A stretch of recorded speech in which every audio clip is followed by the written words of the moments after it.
Now, back in the mid-80s, I was camping with my parents and a friend next to the Columbia River in Oregon. It was at one of those KOA type places my mum liked, but pleasant enough that it wasn't really overcrowded while we were there. My friend and I slept in a tent pitch next to a trailer and were up really late one night playing Risk and drinking lots of soda. Both of us had to go to the bathroom and decided to go back up to camp facilities instead of waiting for my parents using the trailer toilet. Everybody else in the camp was fast asleep, but it was really noisy out due to all the frogs and crickets. On the walk up, neither were talking.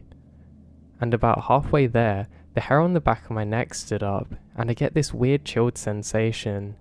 My friend stopped and put his arm out to stop me, and put his finger to his lips in a gesture to be quiet. That's when I realised that there was no noise anywhere. No frogs, crickets, nothing. I had this urge to bolt out of the tent, but it wasn't strong enough to actually make me move. I looked over to my friend who was staring up at the sky. I looked up and didn't realise that while I was seeing the stars all shooting off to my left, a slow light appeared from right to left. Now you could see something gigantic in the sky bolting out of the stars, but with the way stars were appearing, it looked like it come on its own, if that makes sense. Imagine like you're holding up a big piece of cardboard over your head at night, moving from left to right. It felt like that.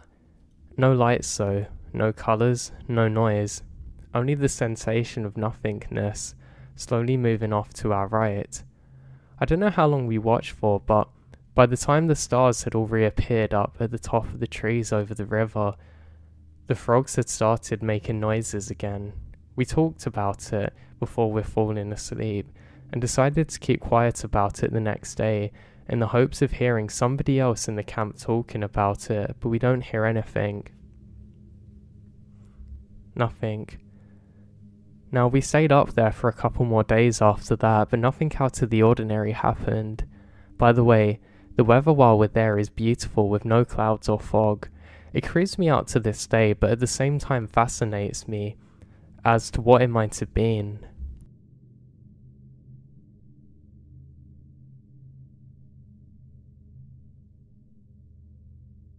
So I've always been a believer in the supernatural. I'm mostly open-minded to new ideas, and I know a lot of people have seen some weird things out here. And whenever I mention the Jersey Devil, people want to know what happened. I mean, I would too. It's a long story and it's time for me to share it. So, a bit of background. I'm a Jersey native, born and raised, and when I was about 12 or 13, my entire family went camping in the Pine Barrens, which is said to be where it was born. Ever since I was little, I've been into occult stuff. I already knew about the Jersey Devil, and I was the oldest cousin, so I couldn't tell you how many times we searched around the cabin that it was born in. Should I mention that we used to go camping there all the time, but less and less as we got older. So I remembered it being the first night, and I remembered we were watching the movie about something and I loved it. I mention this because I had a pretty fun night before I encountered it, so I wasn't in a nightmare-induced hallucination or anything. So another fact is that my family didn't actually like to camp. We had RVs, so it was just my dad and I in our camper, and it had one bed in the back, and I slept on the couch that pulled out onto another bed. My dad closes all the blinds behind us, and has the one next to the biggest window. Little me is asleep and happy, and then boom, I wake up to thunder and lightning. I remembered not liking how loud it was and not being able to go to sleep again, so I just lay there and listened to the storm, which must have been right above me because how frequent the lightning is. Okay, so this is where I think I'm hearing something like footsteps. I thought I did. And then there was like a hump sound, like an animal. But they started off quiet and of course got louder and louder and closer. I'm still not really thinking about anything yet. I mean, I was still freaked out, but again, I was certain that it was just a storm. In a matter of seconds, I was like, oh god, Not the storm, mind you. I'm facing the window up against the wall so I could look up and see the blinds and see a tiny bit of outside. This is important because that's when this thing comes up to the window. So I'm there, terrified, hardly breathing because in my head I'm like, what just stomped up to our RV? Again, this happens very fast and the lightning strikes again, boom. It looks like a horse is looking into the RV. Honestly, typing this, I can still hear the breathing on the glass. I only saw a little bit of the bottom of its chin, I guess. This might have been in my head, but I'm pretty sure I saw what appeared to be fangs once the lightning struck. I spun around so I didn't face the window anymore. I regretted moving at all. At this point I'm holding my breath, begging whatever it is to not see me. So, lightning strikes again and I see its shadow, almost as if the lightning was directly behind it. It looked like a horse, definitely had the same size head as a horse, but the top half seems to resemble a goat.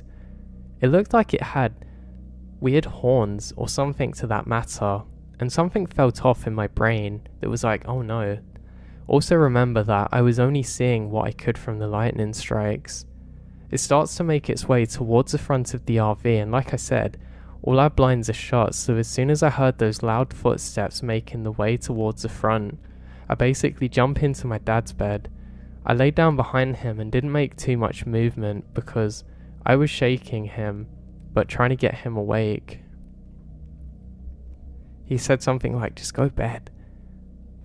He knew I wasn't a fan of storms, and that's probably his first fault. Just to paint a clearer picture, I'm up against the wall behind my dad. There's a window in front of me and him, and at the top of our heads. The footsteps then come around again, and since I'm behind my big dad, when the lightning struck, I could only see the weird top part of its head, the ears and horns I guess. Anyway, it was there, looking in, like I can still hear the thing breathing. The most confusing thing is that when it left and headed towards my aunt's campgrounds, so was the storm. In the beginning when I initially woke up from the storm, I guess it must have been close. I guess in theory. Maybe this thing was so loud, with its hoofs breathing, that it comes to wake people up, or God knows. I've dealt with lots of people who had survival camps and have spent many days or even years out in the barrens with no signs whatsoever. But that's what's so intriguing to me. I mean, it's an entity. I don't know whether it's related to the storm or not, but I'm just really thankful that we actually had the RVs there and stuff.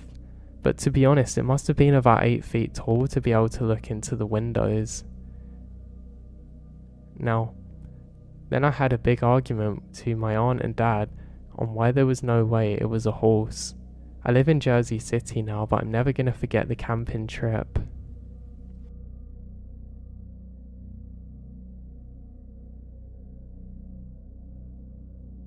Now as I'm writing this post, it's still fresh in my mind.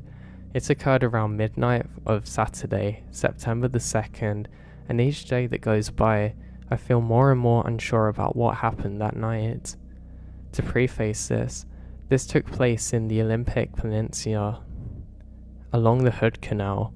My girlfriend's parents recently bought a beautiful riverfront property up there, down a private gravel road that has a few other houses here and there. Their property is heavily forested on all sides, though the neighbours' houses are vaguely visible both on the left and right. The night was winding down after watching a movie. Everybody had gone to sleep while I laid awake on my phone. The windows were open, letting in the pleasant sound of the river bubbling outside. Close to midnight, I started hearing splashing of the river, which startles my dog, but was easily explainable as elk or deer crossing the river since the area is very wild. However, after the splashing subsided, I heard a repeated animal cry that sounded kind of like a mixture of a scream and yell. It's hard to remember exactly in time, but it was deep, not like a cougar or fox screaming, and fast really. Definitely odd, but still explainable as an animal. This happened to me for 10 or so minutes, intermediately, with what sounded like a huffing or snorting sound. I was alert at this point listening and trying to calm my dog, who was utterly going crazy and unsettled by this sound. As I listened, it starts to move closer, at first sounding like it was crossing the river, but now on the right side of the home. As it moved closer, it transforms into what sounded like a human screaming for help in the most deranged and unsettling way possible. It was like it was screaming for help, but couldn't quite form the sound it needed or words. It literally gave me goosebumps thinking of it now. At this point I was thinking, what the heck, and woke up my girlfriend. We listened together in silence and rushed to wake up her parents when we both heard it pronounce help. Both dogs start going crazy and screaming, but it suddenly stops, so the parents didn't get a good grasp of the sound. After shining flashlights out the windows, we went downstairs and made sure all the doors are locked and windows. After a sleepless night, we woke up and walked the perimeter of the property and found no signs of animals or humans. I was expecting to see a bloody human remain or something similar because of how intense the screams were. Now, at this point, I regretted not going outside armed to investigate. I spent the last 2 days racking my brains trying to figure out what it was. I've looked into every animal sound out there and haven't heard a single thing that sounds like this particular animal that we heard that night. I'd probably imagine it was something that you really do encounter and that it was something dangerous.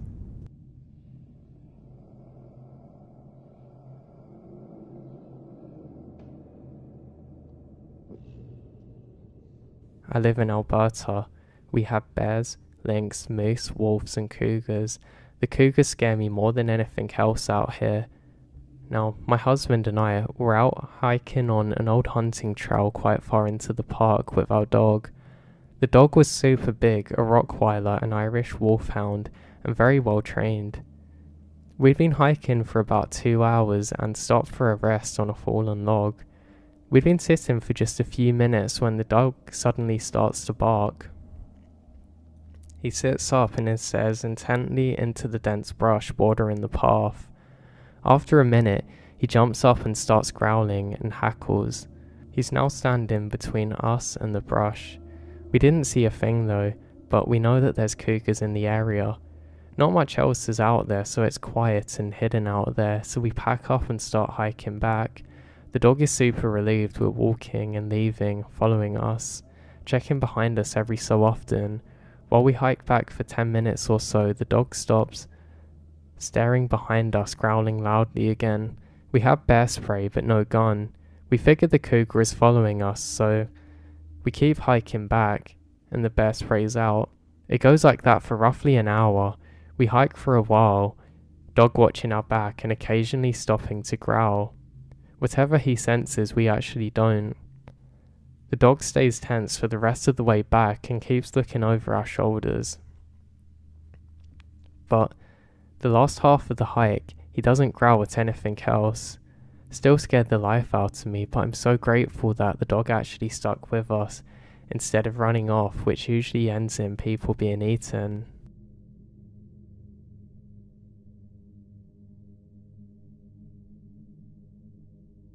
Now, I live in upstate New York near a relatively high traffic trail that runs alongside a stream for a proportion of it. Last week, I noticed a dead deer near the stream, pretty common in our area, especially in the winter time. We went for a walk yesterday evening and I passed where the deer was and saw something that's really messing with me since. Something is leaning over the passed away deer. It looks like a pig but large, the size of a grown man, with loose skin. Its whole face was kind of sagging and leaking out of its nose and eyes. I worked with livestock before, so I knew what a pig should be, and this is wrong. Its body is swollen, its back legs are sprayed out, so I couldn't really see it. Now I just knew it was long. I see that it has virtually no hair and smooth skin.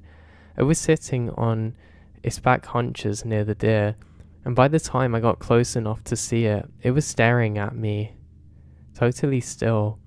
I have this sick feeling when I notice it. It was standing like 20 feet away, on the trail, just looking. The deer carcass of kinds is everywhere. It had been very messily eaten, and while I watched the pig, it raises up on its hind legs, and I saw that they ended not in cleft foot, but in large hands like human hands. It reached into the deer and reached out a chunk from its side, raised it to its snout, and ate out of its hands. All of this happened in a matter of seconds, and as soon as I saw its hands, I just turned away and gone back as quick as I could. I wanted to run, but I was afraid it would chase me, so I didn't want to go back there. It was the worst walk of my life. I was afraid to look behind, and I was so scared the pig would follow me, but I made it out. Now, I'm trying to understand the encounter. I want to believe my mind was playing tricks on me, but I really truly do not know what to think of this encounter.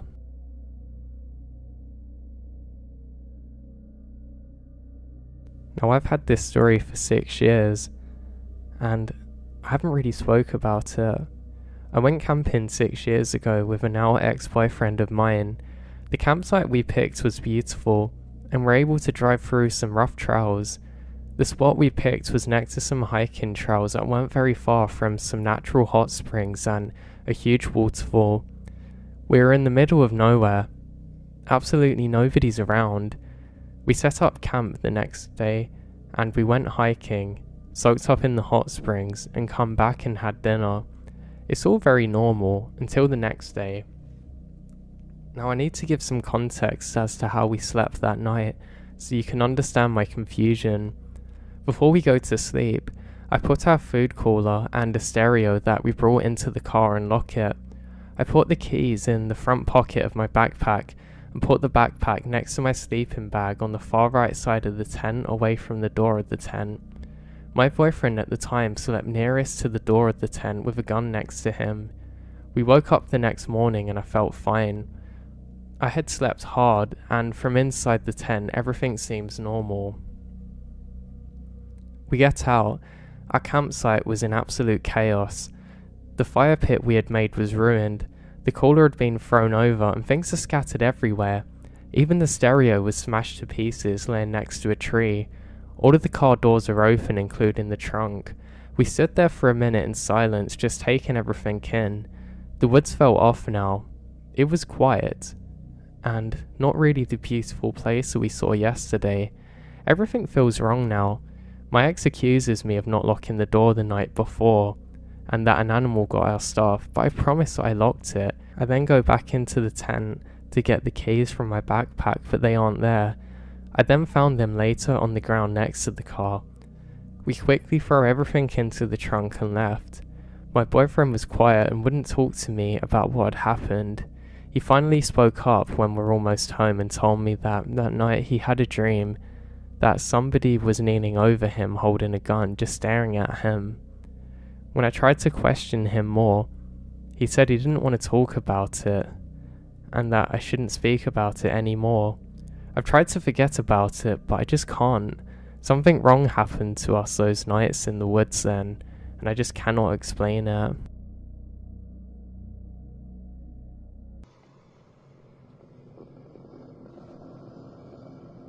Now my friends and I are avid outdoorsmen, primitive camping, hiking, etc. There is this local country park with a weird/spooky history, lots of people with odd sightings, menacing experiences, and reportedly witchcraft. You get the idea. Well, we were hiking there and decided to follow a couple of game trails. We wanted to get away from the casual hikers and explore the more unexplored parts of the forest. We'd gone several miles in and come to an area with a lower bush line, so our visibility is really good. All of a sudden, a storm comes upon us and erupts around us with no wind to speak of. After the incident occurred, we had this overwhelming feeling of being watched. We had gone several hundred yards away when my friend calls out, "What's that?" When we look towards the area where my friend is pointing, you see a dark humanoid shape by the tree. It's about 4 feet tall, dark brown to black in colour, and seems to be highly agitated when we notice it. The only way to describe its movement was that light was bouncing off it back and forth. It's given off an aggressive vibe. Instinctively, we pull out our knives. My friend pulled out his axe, and we felt combat was inevitable. It keeps watching us, emulating this aggressive energy. For some reason, we decided to go towards it. What happened next, I simply can't explain. It just disappears. Once we both saw it disappear, we make a beeline to the tree it was at, and there is no sign or sound of anything being there. We look around and there's nothing. There was no way it could have gotten away without making a sign or even making a noise, as the brush wouldn't have moved that fast. Sleeving our weapons, we're absolutely in awe as we have no idea at what's just happened to us.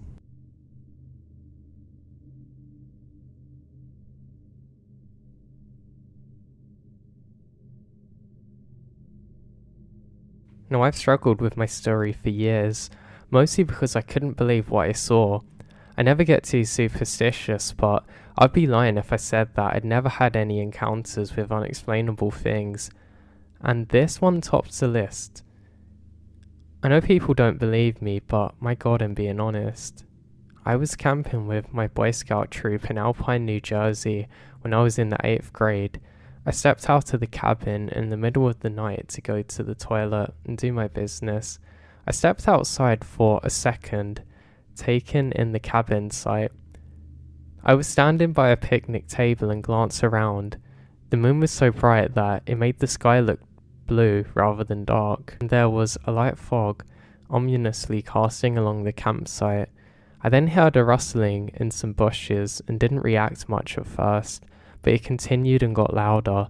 Slowly, I moved my flashlight along until I get to the source of the sound as it got louder and louder. I looked over and I see this absolutely gigantic thing standing on its hind legs. He was tall and had a muscular body with fur that looks to be dark grey.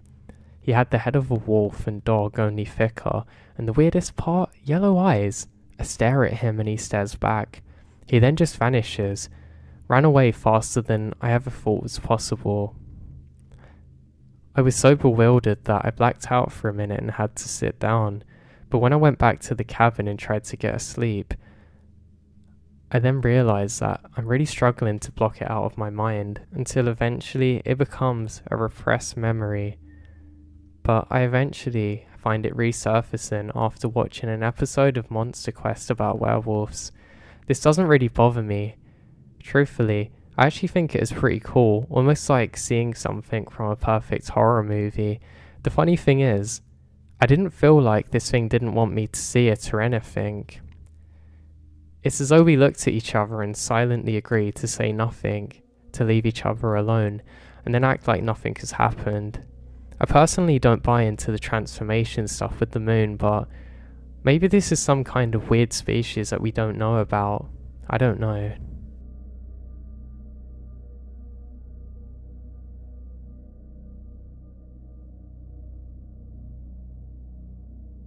To get straight to the point, today around 5 PM on the west coast of Sweden, which is already pitch black outside, me and my dad went for a walk in the forest maybe 10 minutes from civilization without any lights. The trail without street lights and no flashlights. We saw the trail fairly clearly. We quite often take walks and things like that, and we're talking about something mundane. We were right next to the lake and noticed a big group of maybe 50 ducks just chilling in the water close to the beach. Out of nowhere, maybe 25 feet in front of us, a creature ran across the trail from left and then continued down towards the lake, quickly disappearing out of sight. I'd say about 150 cm tall, on 4 legs, beige or brown colour.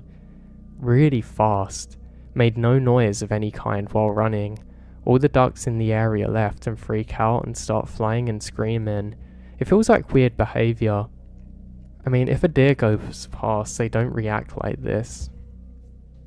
Just after the creature ran past, a heavy smell of iron and blood permeates the air. Both of us can smell it.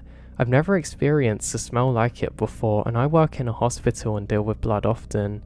Personally, I'm fascinated by these kinds of events and definitely believe in different possibilities. My dad, however, is a hardcore skeptic, realistic person. He grew up on a farm in the middle of Sweden's forest and is fairly familiar with wildlife. Even he said that he's never seen anything like it before, or anything move that fast. We don't have many big mammals really too. The closest possibility is a deer, but they usually never come that close to people, and I've never seen one move so fast. And all their legs are roughly the same size, of course. Not like this thing seemed to have a significantly larger upper body though. I wrote Goat Man because I don't really know how to describe it, but it was such a weird moment in my life and is something that I can't really describe.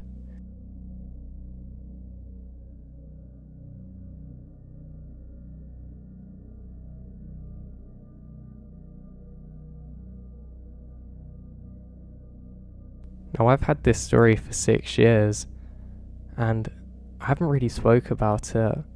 I went camping 6 years ago with a now ex-boyfriend of mine. The campsite we picked was beautiful, and we're able to drive through some rough trails. The spot we picked was next to some hiking trails that weren't very far from some natural hot springs and a huge waterfall. We were in the middle of nowhere. Absolutely nobody's around. We set up camp the next day, and we went hiking, soaked up in the hot springs, and come back and had dinner. It's all very normal until the next day. Now I need to give some context as to how we slept that night, so you can understand my confusion. Before we go to sleep, I put our food cooler and a stereo that we brought into the car and lock it. I put the keys in the front pocket of my backpack and put the backpack next to my sleeping bag on the far right side of the tent away from the door of the tent. My boyfriend at the time slept nearest to the door of the tent with a gun next to him. We woke up the next morning and I felt fine. I had slept hard, and from inside the tent everything seems normal. We get out. Our campsite was in absolute chaos. The fire pit we had made was ruined. The cooler had been thrown over and things are scattered everywhere. Even the stereo was smashed to pieces laying next to a tree. All of the car doors are open, including the trunk. We stood there for a minute in silence, just taking everything in. The woods felt off now. It was quiet, and not really the beautiful place that we saw yesterday. Everything feels wrong now. My ex accuses me of not locking the door the night before, and that an animal got our stuff, but I promise I locked it. I then go back into the tent to get the keys from my backpack, but they aren't there. I then found them later on the ground next to the car. We quickly throw everything into the trunk and left. My boyfriend was quiet and wouldn't talk to me about what had happened. He finally spoke up when we're almost home and told me that night he had a dream that somebody was kneeling over him holding a gun, just staring at him. When I tried to question him more, he said he didn't want to talk about it, and that I shouldn't speak about it anymore. I've tried to forget about it, but I just can't. Something wrong happened to us those nights in the woods then, and I just cannot explain it.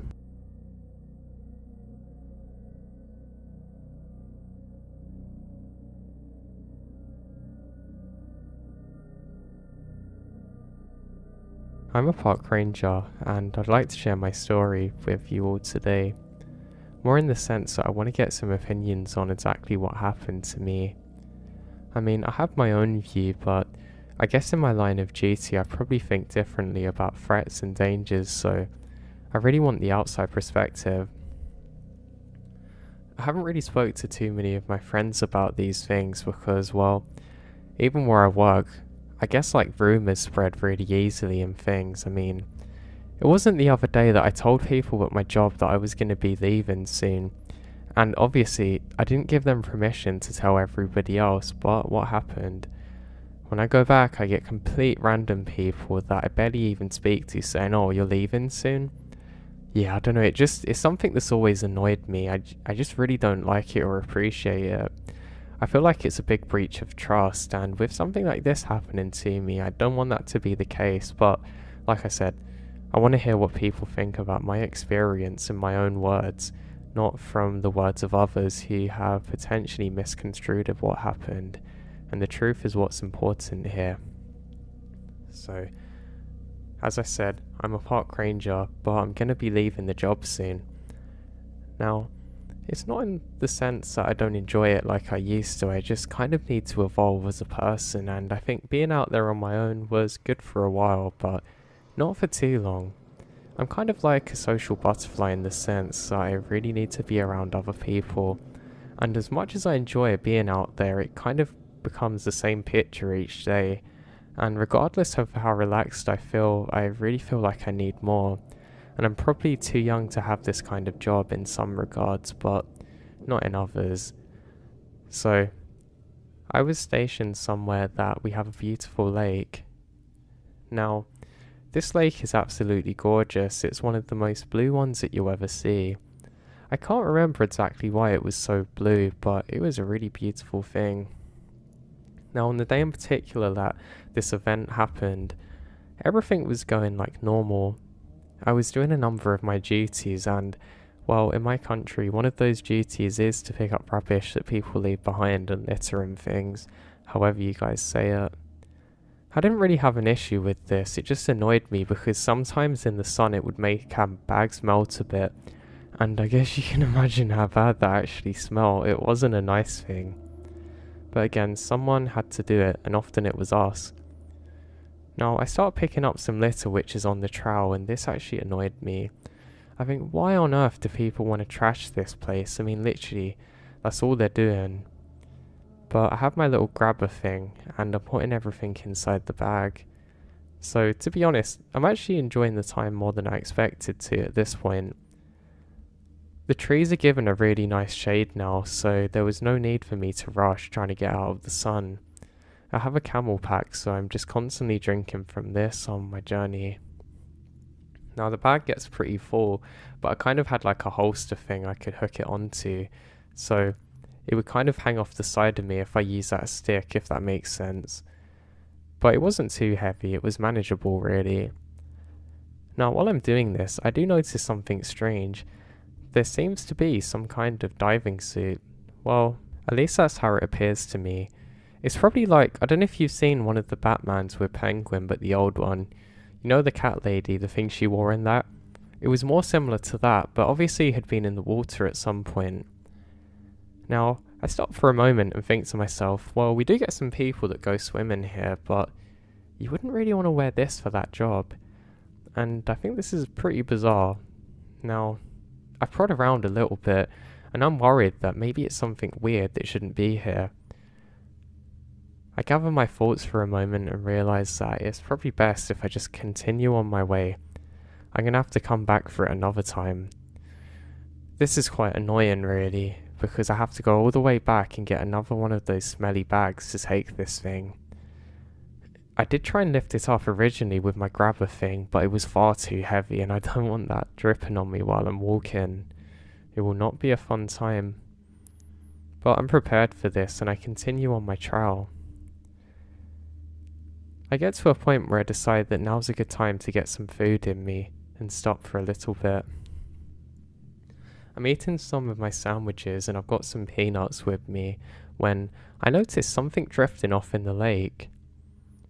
It's really bizarre. It kind of looks like some kind of boat, but it's definitely not a canoe. It's slightly bigger than that. But it seems to just vanish suddenly. It's almost like it sank down into the water, and I get a little suspicious of this. Now, bearing in mind that I'm actually seeing this through some trees and I'm not 100% convinced myself that what I'm seeing is actually real or not. I also had my cool shades on, so that probably made it a lot harder. I take them off though, and I still can't see much of anything. I don't really have the best of eyes to be honest, and annoyingly I left my glasses back at our old station office, whatever you call it. So I stand there observing, and I don't see anything initially. I note this is odd, and I think, well, I've got some more trash to pick up, and I continue on my way. Now, one thing I'd like to note is that I didn't see anybody else during this time, which is a pretty bizarre thing because, well, usually you see a couple of people around, but today, it was like one of those western ghost towns of today, where nobody's there but people were once. So, I decided that I should probably get heading back now, but not before I take in a beautiful look at this lake. I think this is really nice here, and I actually take off my boots and take my socks off and put my feet in the water. I found it was a nice way to cool down, and that with the sun on your face is really a nice thing. And as I'm doing so, I hear something in the water. Now again, it sounds like somebody's thrown something, or there's a boat that's just come ashore. I look around, half expecting to see somebody dragging things up, but I can't see anyone or anything. I presume that maybe it's a fish, but I don't think the fish here are that big, and that's not how they would normally act. I decide instead that it's high time just to get back. Now the trash is smelling pretty bad at this point, and I kind of swung it round on itself so that way it wouldn't make that much of a smell when I was walking and would kind of seal on itself. And would you know, it splits open. So now I have to spend a while trying to put things on it again and getting it back to normal and kind of making the bag smaller and the smell stronger. As I'm doing this, I noticed some more trash up ahead of me, which is strange because I was sure I cleared the path perfectly. I now know that people probably come past here recently, and I go to pick it up. It looks like some kind of note, but I don't bother actually looking at it and just put it straight in the bag. I continue on my walk now, and eventually I get back, throw that nasty stuff away, and actually have a shower there. I know that's kind of like ironic to some people listening because obviously I still have to go back for the wetsuit thing, but I just don't want to smell bad. And I'm quite germophobic, I think that's how you say it, but I don't know, I just don't like germs at all, and I was starting to smell a bit where the bag had opened on myself, but not to worry. I have my nice shower and I get a big thick bag now. I make some notes of what I'm doing in the day because where I work we have to log everything that we're doing. It's just like a general process, but it's important for security reasons. So I say goodbye to the dirty clothes and step out in the new ones with the new bag and everything ready. Now there was some cloud cover so it was a little bit darker, and it also meant I didn't need my sunglasses and I could in fact wear my normal glasses, which I was happier doing so. Now I'm able to see a lot more clear this time, and it probably would have been a good idea to bring them before, but that's in hindsight. So I start making my way again, and I realise that there's more and more trash. I keep on putting them in the bags again, and I think this is a little odd, and it's also annoyed me because obviously I've probably left the trail with this stuff and not realised it, so now I'm doubling up on my job. The other issue I have is that there's more important things for me to do later in the day. I actually have to install a sign somewhere later on, and I'm not looking forward to it because that thing's heavy. So I just continue on and eventually make it up to where that wetsuit thing is. Now that's the thing, I say where it is because I can't find it. I can find the silhouette where obviously it was in the water before and left a water print, but there's no wetsuit to be found. I look around everywhere and I really can't seem to find it. I think maybe it's drifted in again, and what do I see?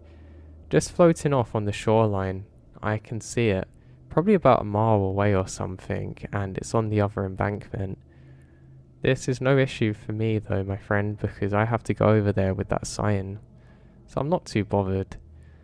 I just think it's odd because it shouldn't have been able to slip down because it was actually on some high ground, but not the kind something could roll off of, so I think this is bizarre, but again, I think maybe I'm having a bad day and I'm going a bit senile, or I don't know. So I just pick up more and more trash, and that's when I notice something odd. It all seems to be paper with things scrawled onto it, and I think, well, someone must have done some weird art project, or it was some young kid that was doing drawings and their parents didn't want to take it home. Okay, but that doesn't explain why it wasn't there earlier. So I quickly retraced my steps and ended up finishing the trash rounds. Ah yes, my favourite part of being a ranger that I missed so much, and what was actually an addition to what I was doing originally, but we'll talk about that another time. Now, I start walking back and I have a strange feeling. It's almost like there was somebody else there with me, but of course there's no one around. It actually isn't uncommon to have this feeling and sense, and I don't know. I'm not going to say that I'm someone that picks up on these things well, but it's just a feeling I'd noticed a few times before in this line of work. You're taught actually to listen to it and not ignore it because it might be a sign of, I don't know, somebody in danger. But I checked the log and there's no such reports, so I know that there's definitely nothing wrong. So I just kind of shake it off and get back. Now I'm a bit more annoyed because I have to bring this heavy signpost, but that's fine. At least I'm actually going to get that thing that I saw earlier. I decide once again not to log it though, because I'm going to have a long day at this point. So I start my trek. I have to walk quite a number of miles to get through to the other side of the lake, and as I'm walking I notice something. There's two people in a canoe, but I can't really make out much about them. They're kind of in the shadow side of a cloud, if you know what I mean, so I can't really see any details in particular. But they're not supposed to be here. I know that much for absolute certain, and I wave at them and call out. What was a little creepy is they both stop and seem to stare at me. And it could be my eyes playing tricks on me, but it almost looks like one of them's wearing a kind of plague doctor outfit. It's not exactly the same as like the European ones that we had, but it's not far off, and I think this is really weird. Again, I haven't got the best of eyes, and stupidly I don't have binoculars with me, so I can't get a closer look. But I decide that I should meet them on the other side because I think maybe they're the ones who have the wetsuit, and I have a few questions for them. So I start walking now. Every so often I can make them out for a little bit, but then they dart in between trees. My line of view is blocked is what I'm saying basically, but I'm a persistent being, so I keep going. Now, it doesn't take too long, and eventually I get to roughly where they should be, but they're nowhere to be found. I don't know if you guys have seen Pirates of the Caribbean, but it's almost like when the boat just sunk into the water of that weird guy with the tentacles, but they've just vanished now. I'm not really sure exactly what to make of this, but I can only presume that yes, they have gone to the other side of the embankment. Now, I'm not too much further away now, but I'm getting a bit irritated now because this is the kind of stuff that makes you have a really long day, and guess what, my boss doesn't care. He'll just let me have overtime when I'm working till like 9 or 10 at night, then want me to come in at 8 AM the next day. Yeah, you can imagine why I had to leave this place, but anyway, I digress now. So, I'm not too much further away now, and I'm very perplexed about as to where they could have specifically gone. It really doesn't make sense to me how they've just gone under. I mean, is there some kind of big iceberg which I'm missing and they've gone into it like the Titanic? Maybe, but the water doesn't feel that cold. Now, I was so curious as to where they went, I was half tempted to go for a swim. I mean, it'd be quicker than walking, but obviously I'm not going to do that. So I just make my way over to the embankment, and there it is.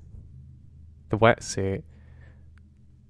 It seems to have come snagged upon some logs and things that have fallen off from trees, so I go over to it.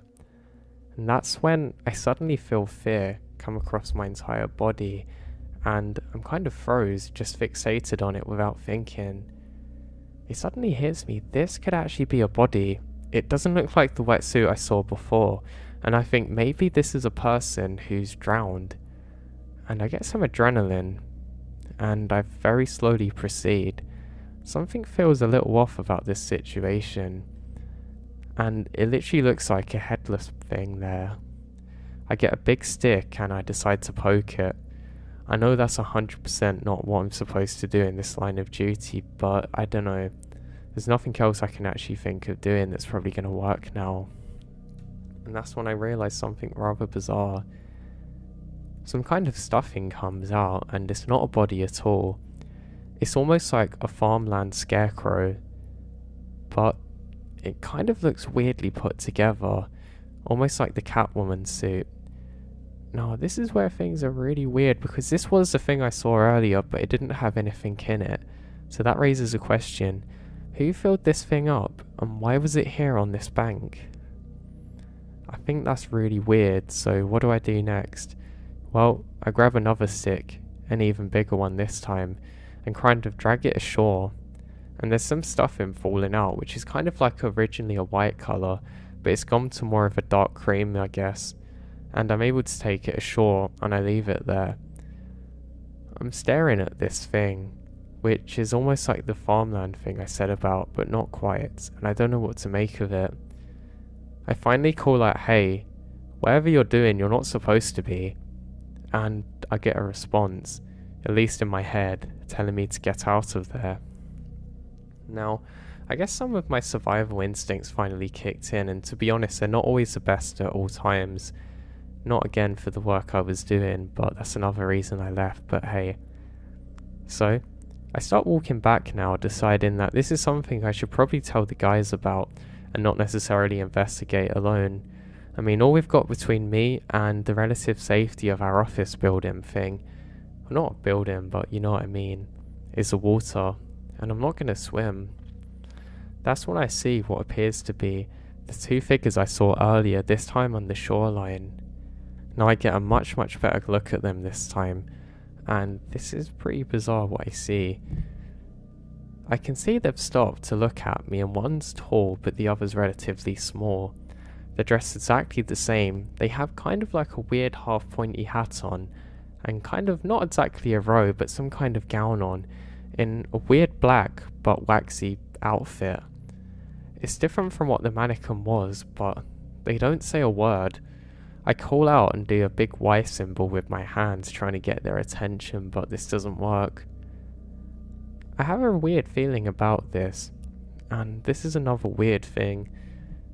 They both start walking towards me, literally into the water.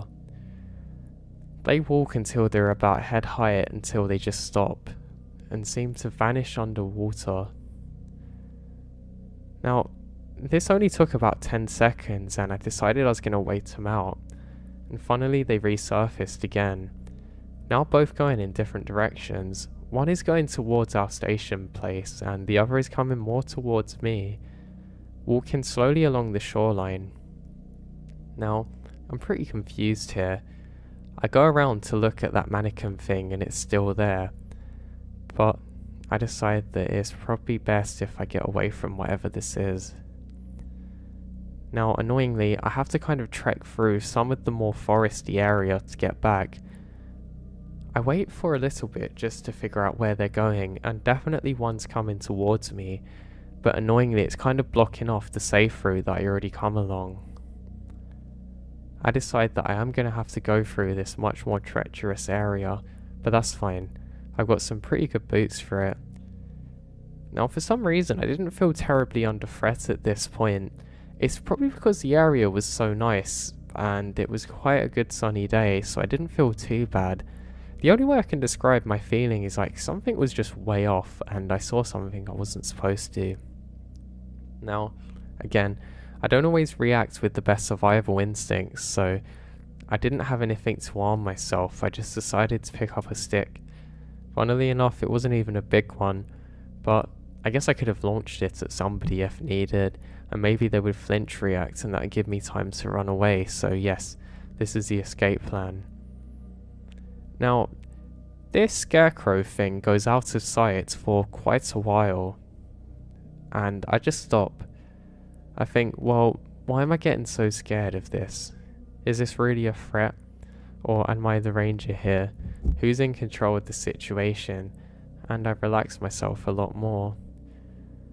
Now, I'm stood like this for probably about 20 or so minutes, just really confused as to what to do, and I now realise that I was probably in shock a little bit, but at the time I didn't know that. I just thought I was dealing with the situation accordingly to what I could see around me. And now, as I'm standing there, I can hear something breaking through the trees. I think, God, what now? And I quickly take a step back, and I manage to get behind a tree. And I then catch sight of it. I can see one of those things now. It's a smaller one, but where its face should be, it's wearing some kind of skull mask, and it has black face paint on. Now, I'm telling you this because I couldn't believe what I was seeing. I really couldn't. And what do I do in this situation? I get my stick and throw it as far as I can to try and distract this thing. And then it dances towards it, almost like a dog going after some kind of treat or animal, but literally dancing while doing so. I now have some real fear running through my bones, and I start making my way in the opposite direction. Now, I couldn't hear this thing, it almost just gone silent again, and whatever this is, person or God knows what, didn't seem to be following me, and I let my guard down a bit. I've now come to the conclusion that there's some pretty weird cult people out here, and maybe they're trying to get me, and maybe, just maybe, I've come across some kind of crime scene they don't want me to know about. So, I have to start making my way now, tediously, around the lake, to try and get to relative safety, and my mind slips. I completely forget about the other one. Now, I make it probably about halfway across to the relative safety and where I have a truck, but I hear something up ahead of me again. This time it sounds much more forceful and quick, so I quickly duck down. I laid there for probably a good 5 minutes until I lock eyes with it. It was an animal. I can't remember exactly what animal it was like a big rodent, but it slowly makes its merry way towards the water, and I kind of cursed myself a bit just for being so scared. I say, come on, you have to get a hold of yourself and get a grip now. Now what's especially bizarre is that's when I notice it, what appears to be a body floating in the lake. I now realise that this is that thing I'd moved earlier. It was now floating further across, and I observe it until it comes up on the bank again, and then I see it. That person goes to grab it, but they're assisted by another one, equally as tall as them. I now realise that there's at least 3 people here.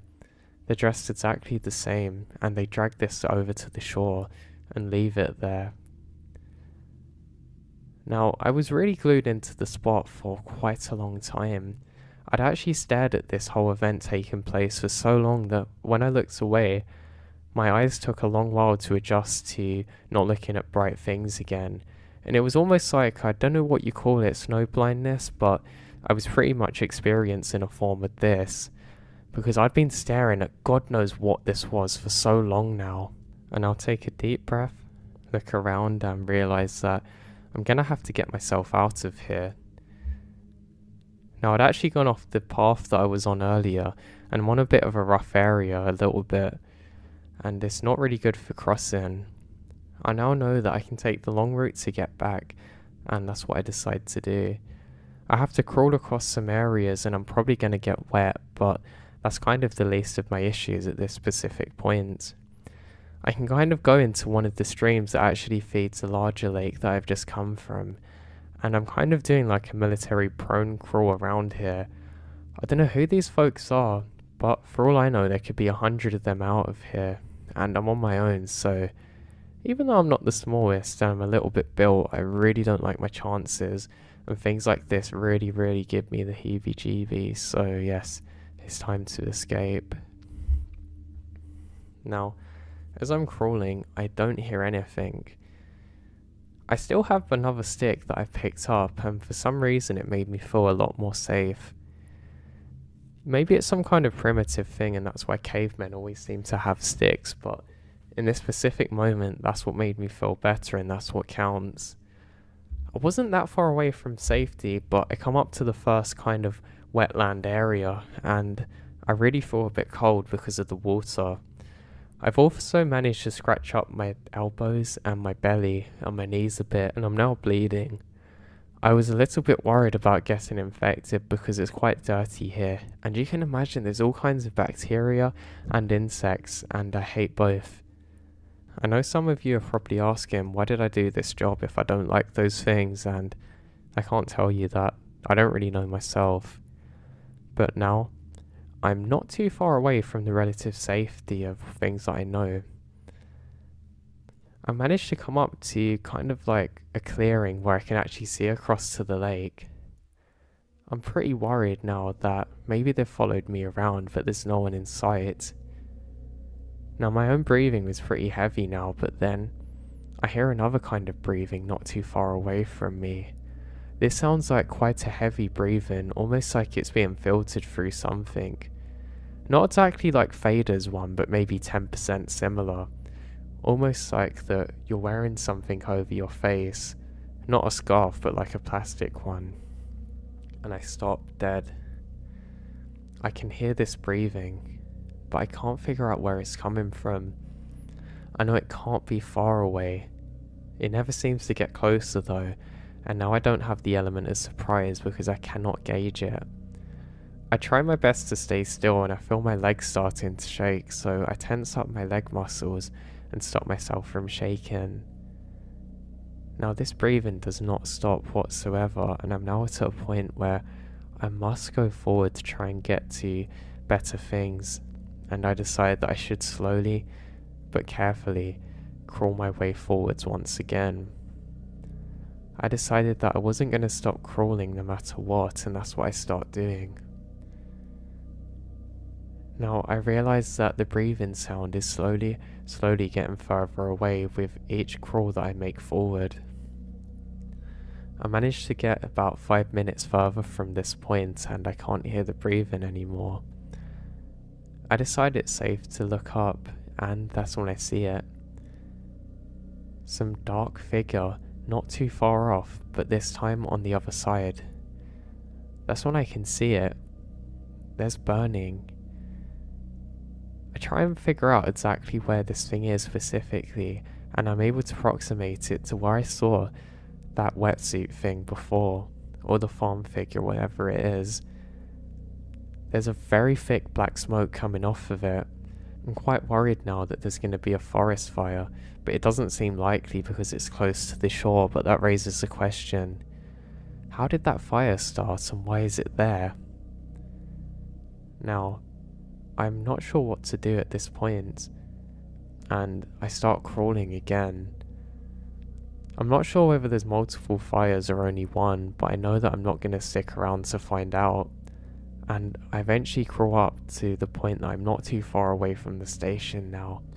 I start to feel a little bit better, and then I feel it breathing on my neck. Now I don't know if any of you have ever experienced this before, but my god man, it's like somebody takes your soul. It's almost like your brain accepts, maybe it's some kind of prehistoric man thing, but it accepts that you've been captured and you have a second to make a decision. So, with my stick in hand, almost like it was second nature, I turn around and swing as hard as I can, literally with my eyes closed, and there it is, whack. I feel a sudden pain in my hand, and I realise that I'm bleeding. My hand's now wet. I realise that some of the stick has shattered and splintered into my hand, and that's when I see it. Somebody hits the ground with a large thud, and I can't make out a face, but they're dressed in some really weird kind of occultist outfit. It's like a weird dark robe, and then I get up and run. Now this person was pretty big, probably 6 feet and at least 200 pounds, but I couldn't stop to take in too many details, and before I knew it, I make it back to the station, and I actually take off my shirt to try and stop my hand from bleeding because I was worried I was going to bleed out. I quickly get in and scream on the radio for backup and help. While the radio's still on, I make a call out to the local fire responders and say that there's a fire here. I'm not sure what to do, so I quickly go to the kitchen area and get all of the knives and hide them away. I get the biggest one I can find and I grab that. I lock all of the doors and stay on the radio with my friends, who are also my colleagues here. They can't believe what I'm telling them, and apparently the fire people are going to get there first. I warn them that there's strange individuals out here, and they say they understand.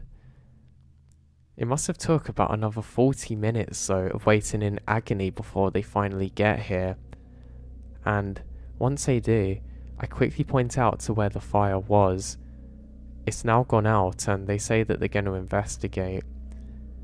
Eventually a few others who work here also arrive and some law enforcements too, and they say that they're going to take over the search from here. I give the exact location of what had happened and one of the policemen who's first aid trained actually helps to get my hand patched up. I'd really hurt my hand, but luckily it wasn't broken or fractured, which is a good thing. Now, I ended up waiting in that station for quite a long time, until eventually the fire people come back first and say there's no signs of fire, just some ashes, where something was burned. They said it was clothing, but they couldn't determine which because of the fire. But there was definitely no immediate threat, and that was a relief. That was my biggest fear. A beautiful place like this should not burn to the ground, and if there's one person that can stop it, I'm gonna make sure it's me. Now, second, the police come back and say that they really can't find anyone, and they ask for an entire report of exactly what had happened. I give them everything, and they kind of doubt what I was saying, constantly saying, "Are you sure this is what happened?" And I say yes, and they start doing some weird things, like asking if I've taken any prescription drugs or anything. I say yes. How do you think this happened to my hand? And they say that they're going to keep some people stationed here and try and investigate until they find out what's happened. Now, eventually I got put to a different area. In fact, it wasn't even to do with the forest, it was actually on the admin side. Eventually I had to leave the job because I just couldn't bear the thought of going back there. Now, we were never able to find out exactly how many people were there, or what they were doing, or why they were there. And since there's no reports of similar events happening, I can only imagine that it was some kind of cults doing some really weird, ritual or whatever they want to do out there. And maybe they were trying to capture me for some kind of human sacrifice or God knows what. I'm just very happy that I managed to stop at least one of those and give them a taste of their own medicine before they got me.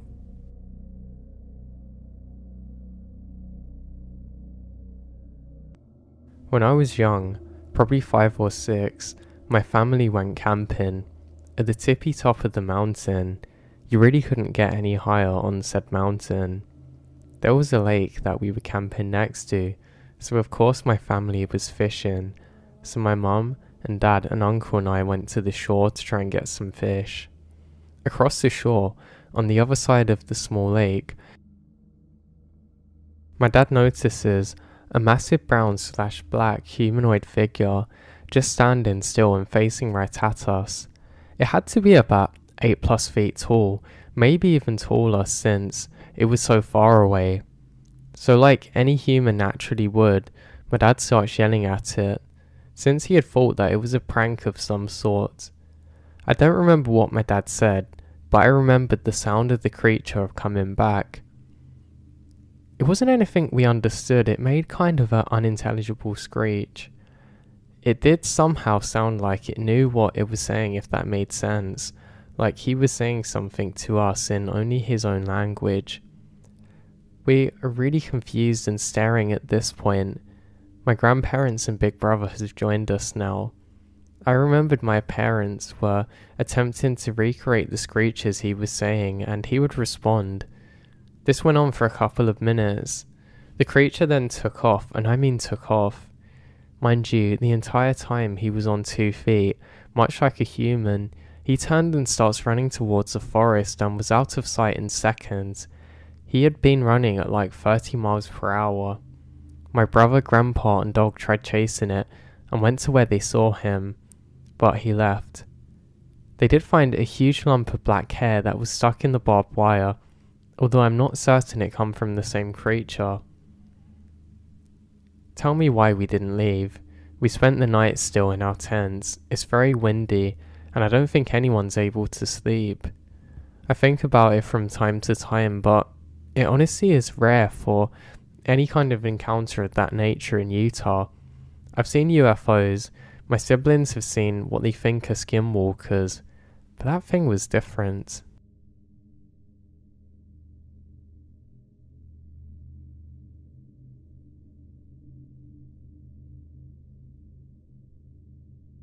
So, this happened about 8 years ago now. I'm putting the words to paper to speak on behalf of my brother who was there that night. Now my brother and his friends were walking back home through the woods. They all heard the snap of a branch. When they turned around to see who it is, they could see the silhouette of a person on the top of the hill about 100 meters away from where they just walked down. They watched as it quickly tried to hide behind a tree. My brother and his friends all ask each other if they've just seen that, to which they all reply yeah. As they all continue to stare, my brother's eye finally manages to focus within the difficult lighting as it was nighttime and dark. He describes that he can see a head peeking from behind the tree, but in an unusual way. It seemed to be tall, and the motion of the head moving was different. This is when it gets terrifying. Things step out now for worse, and something comes from the top of the hill, almost as if it decides that I've been seen and I need to do something type of attitude, almost like fight or flight. My brother said that this is when the overwhelming fear kicks in because they could see the build of that thing and it's not a person. He described it as being tall, skinny waist, lanky long arms and having your typical alien shaped head. And now, to make things worse, the thing steps down and charges down the hill into the surrounding by the trees where my brother and his friends are. He also said that the pace of the creature was definitely not human because of how quickly it gained ground. So obviously, my brother and his friends turn trail and start running for what feels like their lives. He did not want to turn around, and he looked like he was completely focused on getting away. My brother said, as they're running, they could hear it stumble now and again. They could also hear footsteps somewhat gaining on them at a pretty good pace. As they approach a village, they come to the end of the field where a street lamp glows onto the edge of the field. He said once they're into the light, the creature comes to an abrupt stop, as if scared by the light or to not be entirely revealed. My brother and his friends keep running until they get home. I asked my brother about the incident and he still expresses how scary it is. Now, my brother and I love wild camping, and one day we were going to camping and we suddenly began talking about the night. We ended up not going camping because we creeped each other out so badly. I'm ex-military, so I've done my fair share of sleeping and camping in the woods. I mean, that's how scary it is. And the level of detail and fear in my brother's voice let me know how real it was and how terrifying what actually happened is.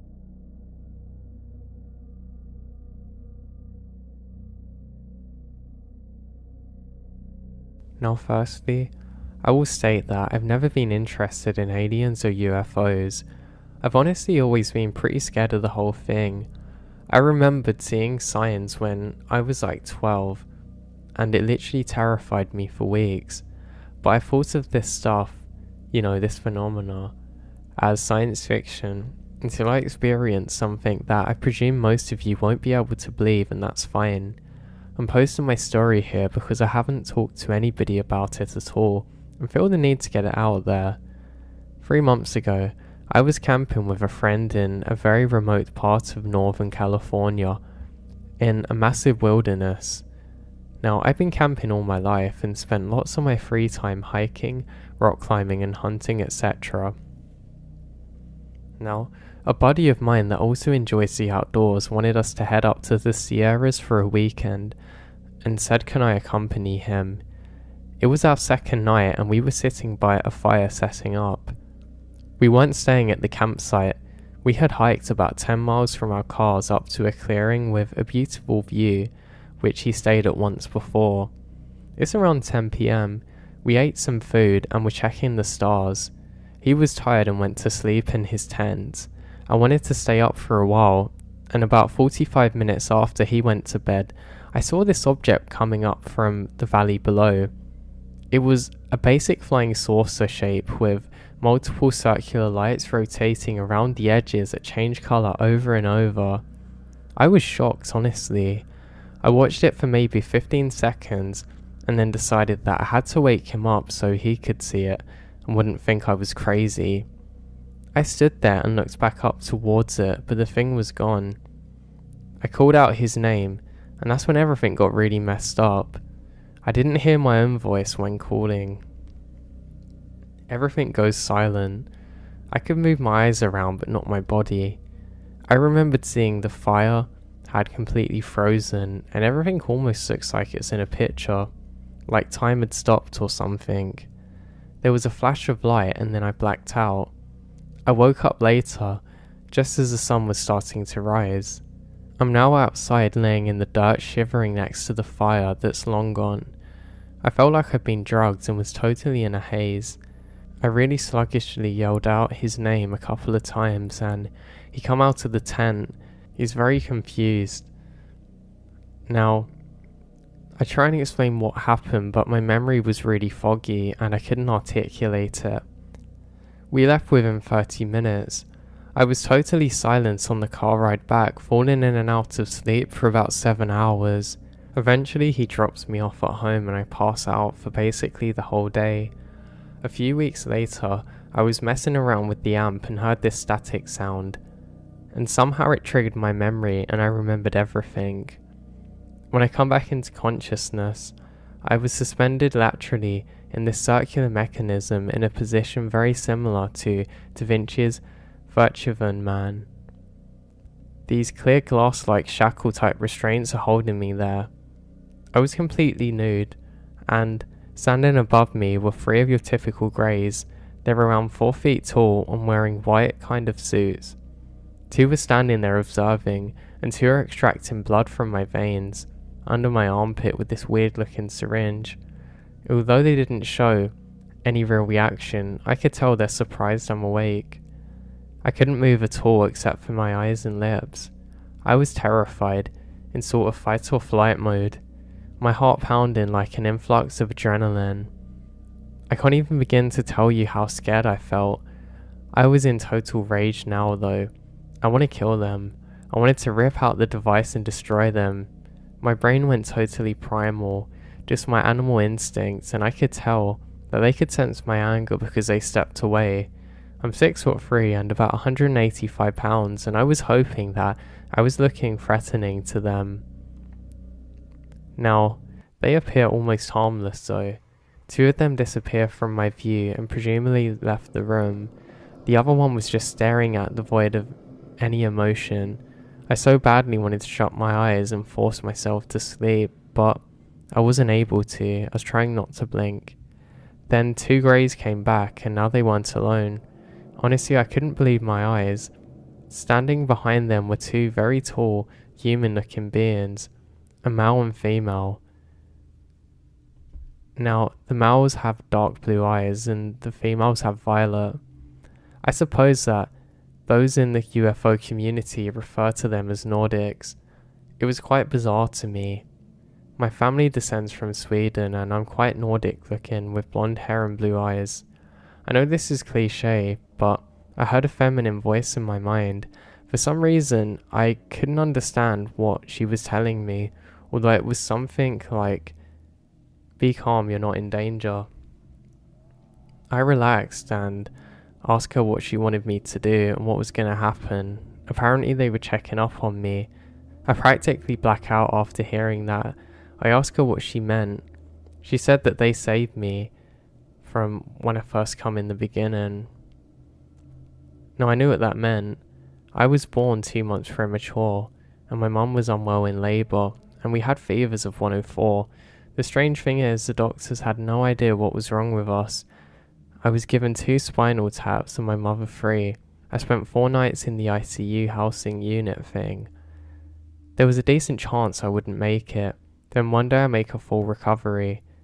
The doctors were very worried the whole time that I might have permanent damage to my body and brain, but I was fine totally. I asked her why did she save me. I heard a male voice stating that this is a conversation for later. I say, "Are you human?" and he said no. I was confused considering that they look quite human. I asked him if they had come from here and he said yeah. Apparently they come from 200,000 years ago and created mankind by combining their DNA with that of our primitive ancestors. I wanted to know why they looked especially similar to me more than other humans. He stated that males of their kind found female humans attractive and apparently mated with them, and directly passed on their physical features to Nordic people. I want to know more, but they declined and said that it's time for me to go back. I black out immediately and wake up by a campfire which is put out. Now, I know it sounds very ridiculous and impossible, but it happened to me. I don't know what to do. I've been completely lost since the encounter, but I feel better by sharing my story.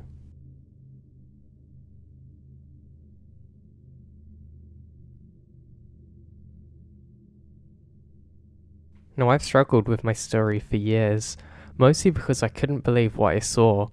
I never get too superstitious, but I'd be lying if I said that I'd never had any encounters with unexplainable things, and this one tops the list. I know people don't believe me, but my god, I'm being honest. I was camping with my Boy Scout troop in Alpine, New Jersey when I was in the 8th grade. I stepped out of the cabin in the middle of the night to go to the toilet and do my business. I stepped outside for a second, taking in the cabin site. I was standing by a picnic table and glanced around. The moon was so bright that it made the sky look blue rather than dark, and there was a light fog ominously casting along the campsite. I then heard a rustling in some bushes and didn't react much at first, but it continued and got louder. Slowly, I moved my flashlight along until I get to the source of the sound as it got louder and louder. I looked over and I see this absolutely gigantic thing standing on its hind legs. He was tall and had a muscular body with fur that looks to be dark grey. He had the head of a wolf and dog, only thicker, and the weirdest part, yellow eyes. I stare at him and he stares back. He then just vanishes, ran away faster than I ever thought was possible. I was so bewildered that I blacked out for a minute and had to sit down, but when I went back to the cabin and tried to get asleep, I then realised that I'm really struggling to block it out of my mind until eventually it becomes a repressed memory. But I eventually find it resurfacing after watching an episode of Monster Quest about werewolves. This doesn't really bother me. Truthfully, I actually think it is pretty cool, almost like seeing something from a perfect horror movie. The funny thing is, I didn't feel like this thing didn't want me to see it or anything. It's as though we looked at each other and silently agreed to say nothing, to leave each other alone, and then act like nothing has happened. I personally don't buy into the transformation stuff with the moon, but maybe this is some kind of weird species that we don't know about. I don't know.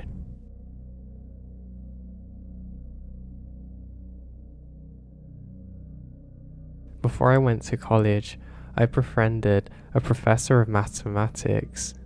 He was one of the most intelligent, eloquent, and articulate people that I've ever known. A remarkable family man who married in his 20s with a daughter and a son. He never drank or smoked or used drugs, never permitted himself to curse or raise his voice or become agitated or aggressive. Even in disagreements, he's always in control, always punctual and on time, always organised and very disciplined. He wore clothing that would not make him look out of place for the 20th century and acted like a true gentleman. I'm just telling you what kind of person he was basically, so not a junkie or crazy person. Now, I had the pleasure of taking advanced algebra, Celsius 1, 2 and differential equations with him. Anyway, we had this STEM club room in the maths department where students would hang out and study and chat together. And sometimes our professor would join us and help for tutoring, homework or exam study, and just discusses other various unrelated topics. Once he tells us a story about what happened in the woods. This happened in the 90s when he was a teenager. He lives in Quincy, CA during that time. He had a hobby of driving his dad's old beat-up truck all over the Sierra Nevada mountains just for exploring and also hunting animals and gathering wild berries. He liked following old mining roads and seeing where they led. One such time, he was looking for berries to pick. It was getting late and the sun had set, so he was driving down this narrow road when there's an obstruction. He saw what appeared to be a stretched out giant plastic bag across the road. He thought that it might have been construction work or something and drove up to see what that is. He stops his vehicle within 40 feet of it and realizes that it's not a plastic bag. It was some kind of screen or curtain, a two-dimensional flat shape stretching over the road. Perpendicular to it, it was rectangular shape, with the width of the road about 1.5 meters in height, and he saw that it was somewhat translucent, kind of like a hologram. It was semi-transparent, because when my professor shined a flashlight through the rectangle, the light penetrated it, illuminating the road past it, but just barely, like, light only went a foot or two beyond that screen. It was just standing or floating there, and yet, it was not attached to anything. It held its own weight, but it was like weightless at the same time. Its surface was waving and rippling. My professor got out of the car to investigate the strange floating rectangle. He went right up to it. As he did, it was like emitting a vibration or low humming, which he can feel in his bones. There was an effect, actually, that was closer to the rectangle. The strongness of the vibration was actually having an effect on objects around it. As he got closer, he saw that the hair on his arms was standing up, like there was some kind of energy in the air. There were dense trees on each side of the road, so he couldn't go around this rectangle in the middle of the road. He went up to the trees and broke off a branch, and then poked the branch into this rectangle, and he saw subtle ripples going up and down through the rectangle from the place where he touches the surface. And he stuck the stick all the way into the rectangle, and there was no resistance. But it didn't see the stick going through the other side of the rectangle. It basically disappears or becomes invisible. Then he pulled it over, and the stick was unchanged, not burnt or deformed. Not knowing what the rectangle was, he went back to his car and continually looked at the rectangle. He didn't want to risk driving through the rectangle, so put his car in reverse until the road became wide enough to turn around. To this day, he doesn't know what it was. It looked like a two-dimensional shape, like a semi-transparent rectangle stretched out across the road, perpendicular to the surface of the road. He didn't even know how it was possible for a two-dimensional shape to be floating in that way, but he saw it with his own eyes. I don't know if he ever went out there to find out, but he didn't elaborate. He didn't even say that he knew exactly what it was, that it was just something crazy that he couldn't explain.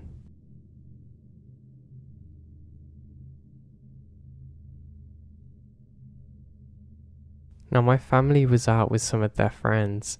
They had a camper. We had a real big tent. It was a biggish site that we were at with a couple of large trails that came through to the end of the road. We were set up in a little alcove in the bushes on one side, and the camper van is parked on the other, so anybody walking those trails would walk between us. We spent the day having a good time riding some dirt bikes and then all headed to our respective sleeping areas, but I, as usual, have a hard time falling asleep. At around 2 AM, according to my phone, I look out the slightly see-through mesh of the tent and saw a branch or something across the trail from me illuminated. I spent a long time trying to figure out what it was, but the light never moved. The next thing I know for sure happened, and the footsteps, slow ponderous steps over the gravel road, and then walking around the perimeter of our tent, repeatedly. I just thought it was an inquisitive animal, but grew unnerved as the steps continued. The branch out of my little window was lit up. I started to drift off slightly, but was woken when I noticed that the steps had stopped, and the branch was no longer visible, but something worse was happening. Now, a few feet outside my mesh window, I could see a crouched motionless figure. It kind of reminds me of one of the Hetrics from Outcast 2. Now, a nude figure with branches around its head. I couldn't tell which way it was facing, and my night vision hadn't ever been the greatest, so I couldn't really see too well. Now, at some point, the figure is gone, and I was able to branch it again. Now the next morning all seems like normal. The first thing I did was look around for the source of the footsteps, but there was no gravel or packed dirt, which was weird. Eventually though, over breakfast, we discussed with everybody what had happened and about apparently seeing somebody. Allegedly others had seen this too. Apparently a single person or thing was walking from the trail at around 2:30ish with a flashlight. It wasn't any of us. Any other person would have had to walk miles to get to us. We decided it was someone crazy, but ultimately we don't know, and it really makes my skin crawl.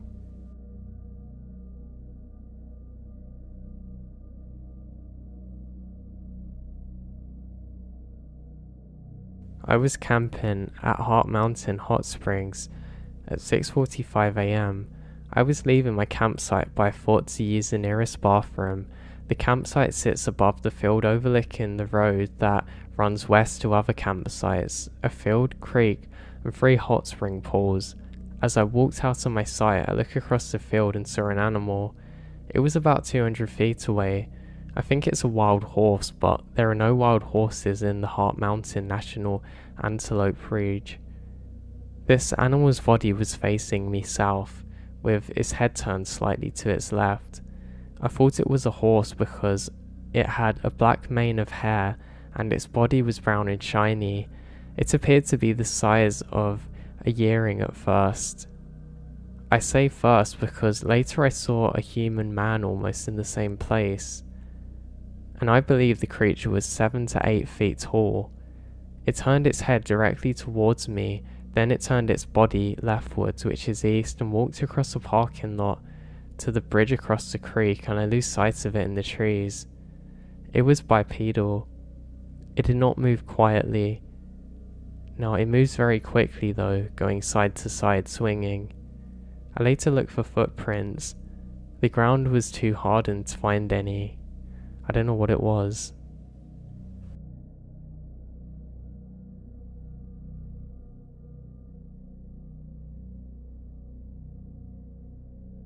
My grandfather was a park service ranger, and he would always tell me these stories. Apparently, on the plot of land that he owned, there was some kind of weird figure that would appear every so often. Now, you couldn't ask him exactly what it was and get necessarily a clear answer, because it would change from time to time. He basically wasn't sure exactly what it was, and each time he would describe it different, usually using the different emotions of which he felt while spotting it. Exactly the same thing would happen with my grandma. Sometimes it was like this thing was angry, sometimes it was like it was hurting, sometimes it was like it was lonely, and sometimes it was like it was lost. But one thing was sure, they always reported seeing it, and it actually gone back to their parents and grandparents. Now apparently there was some kind of ancient burial site upon this land, and I didn't know about it until I got older. But allegedly there have been multiple sightings of something tall, skeletal in appearance, which apparently would roam the land randomly. The first time of which it was sighted was near the small river and the lake that's on the back of their property. Apparently, it was seen virtually hovering across the water by my great-grandpa. Apparently, he was hunting one day and stopped for a while to rest by it when he saw this thing. Apparently, it scared him so much that he actually tried to fire shots at it. He said either he had the worst aim in the world that day, or that thing was some kind of spirit and the shots were going through it. He didn't know. He was so scared that he actually left his gun there. It was out of ammo by that point, but he wanted to get away as quick as possible and not necessarily carry any dead weight whatsoever. The next time it was spotted was by his wife a few years later. Apparently she was out trying to pick wild berries on their property one day when she could see a skeletal head staring at her from behind a tree. At first she thought it was some kind of animal that had died there many years ago and they hadn't realised, but then she said the thing moved. So weird sightings actually come from their guests too, and not only them.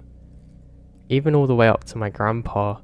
Apparently my grandpa first realised it was there when he was there during one Christmas, and apparently he was out playing with some of the other kids and he noticed a strange gown.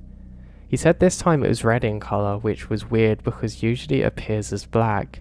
At first he thought it was a tree, or at least the stump of a tree, of which was different colour to the rest of the woods, until he realised it was moving and he can see a face.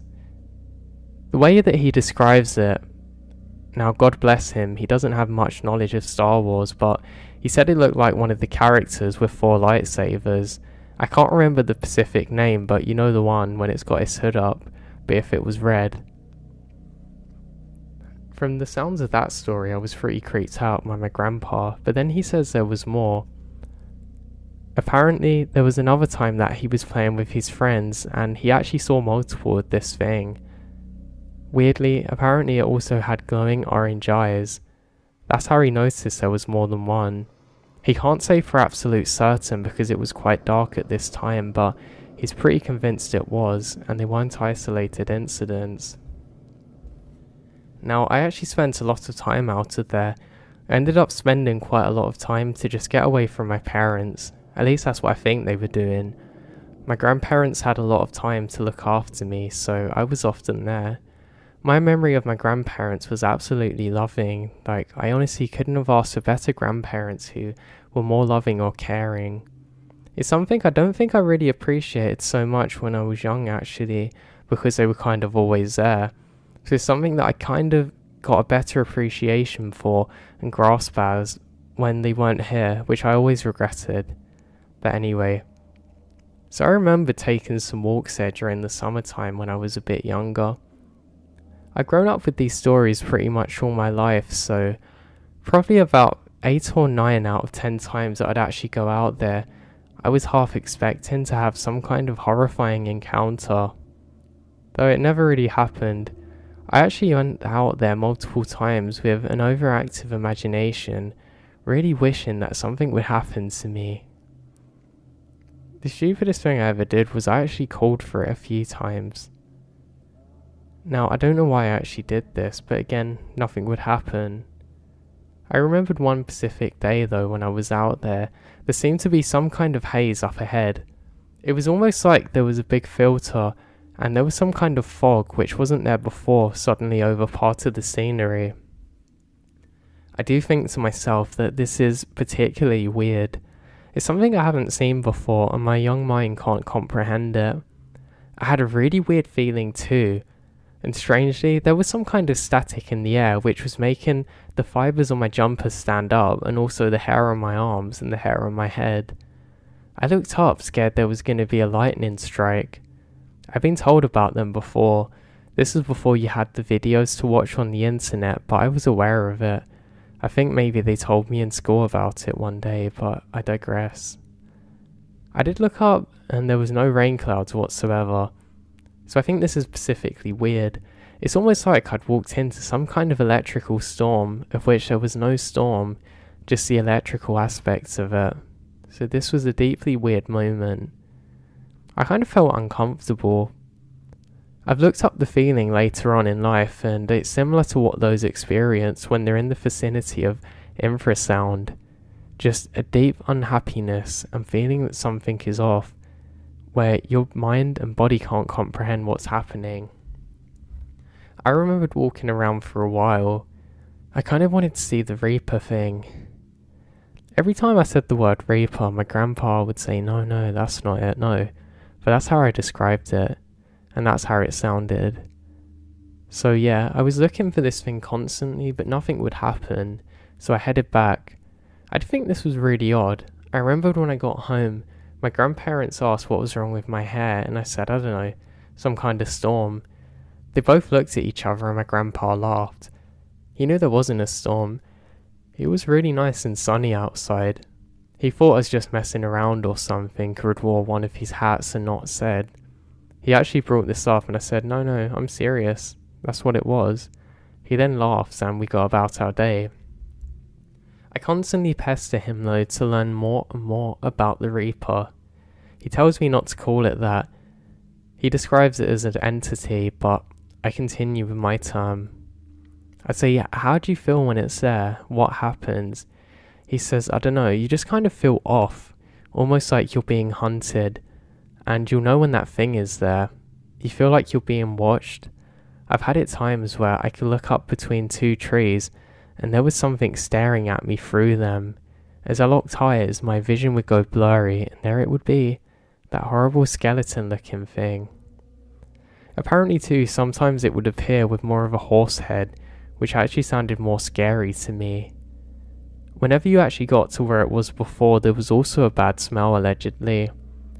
The thing that I wasn't too scared about though is that apparently it never actually harmed anyone or anything. Well, at least that's what I thought. Apparently, they had a pet dog there before which everybody loved. It was a really nice Labrador and it would roam the land freely. However, one night the dog didn't come back and they start to panic a little bit. They think, oh god, what if this dog has actually gone into the river and drowned? Then one of the neighbours actually reported seeing something by it, and the description sounded like our dog or an animal very similar to it. So worried, we decide to head over and see what's wrong, my grandfather says. When they get there, they can only describe a scene out of a horror film. Apparently the dog was there, but it was entirely drained of blood, and there were some bite marks near its neck. I don't know what kind of creature could have possibly done that. I just knew that it was one that I did absolutely not want to encounter now or at any point in the future. So what did you do, Grandpa? I buried it, very deep in the ground. He said weirdly though, no flowers seemed to grow around there, or plants, or anything, not even moss. I now feel a little more unsettled and I start to sweat a little bit as I'm uncomfortable in my chair. I actually felt quite stressed out by hearing that. I can see by the look in my grandpa's face that he wishes that he didn't tell me that and I was probably too young to hear it. He says, now son, listen to me. Don't be scared to go out of there. Haven't seen it for years. It could have been anything. I mean, that was kind of a back in my day thing. Now you're probably safe out there. Yeah, great, I thought. I could not stop thinking about this thing. The problem was too, like I said, this is back in the day when that you can only really research things through libraries or actually seeing them and experiencing things. But again, I'm not going to go to the library. And why not explore? For a couple of weeks I actually refused to go out through the forest, but eventually the curiosity and inquisitive part of me took over, so I head out once more. I'm going down a trail and walking down quite a steep incline. My grandpa was supposed to repair stairs here, but he hasn't. Well, kind of more like board decking, but it's quite annoying really. I eventually make it down and I get my white shoes very dirty. I'm just going to wash them off in the lake later on though, I think. Now, as I continue down doing my exploring, I'm pretty convinced nothing is going to happen when I see something odd. I can see a hand moving behind a tree. It's a very white hand too at that. It almost looked impossibly white. Then the clouds move behind the sun and I can see that it's kind of like a dark yellow colour. That's odd. It looks extremely skinny. I thought maybe it was some kind of animal. It kind of looked more like a chicken leg, I guess, than anything. But I didn't dare get closer to it as I saw one of the thumbs move in. I'm now not sure if what I was looking at was some kind of caterpillar or something similar to that, as I start to make my slow retreat to get away from it. I think it's weird. Just as this happens, that weird static starts to pick up in the air again and I can taste a metallic thing in my mouth. I don't know what it is, but I have a cold sweat now, and I quickly head back to my grandpa's. I decided not to say what had happened because I wasn't likely to be allowed out again if I said that I've gone off exploring on my own without telling anyone. My excuse for going out there was something much different, so I knew it wouldn't necessarily sit well if they'd found out what had actually happened. So now, I just go to bed. But I can't stop thinking of it. There was just something odd about it. I had no idea what I'd seen at that time, and that part of me was eating me up. So I decided to do another adventure. Now this is the following day. I go to the exact spot where the hand is, and while I'm walking there, I can't get the possibilities out of my head. I wish I had somebody else there with me to go exploring with, but I think my grandpa's going to be annoyed if I tell him. He was also doing some work on the cars now.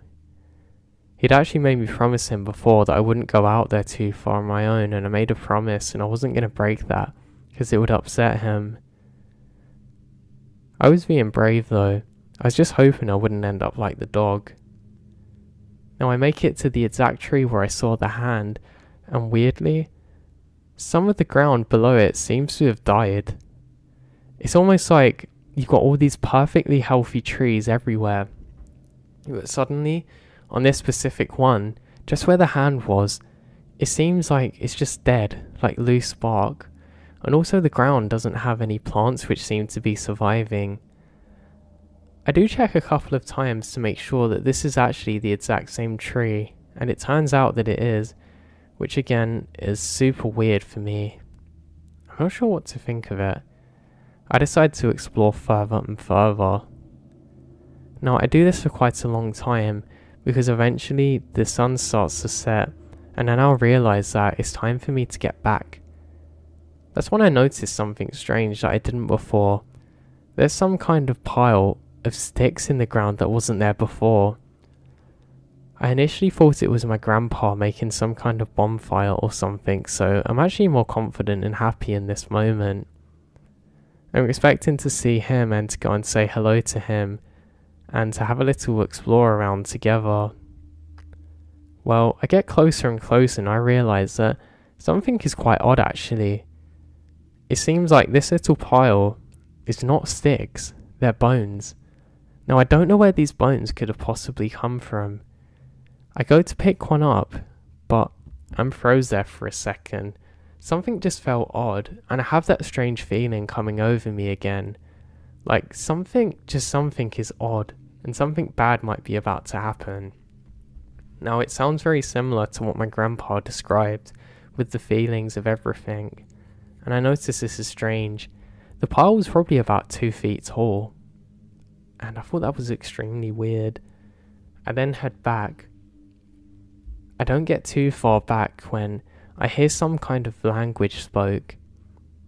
I thought maybe it was somebody from a foreign place, but it sounds different. It's almost like very loud deep sounds in a quick succession which then stop, and some kind of growling type sound. I'm froze there trying to see where this is coming from, and I just cannot find it. Now, I decide to turn away from this. I don't want to scare myself.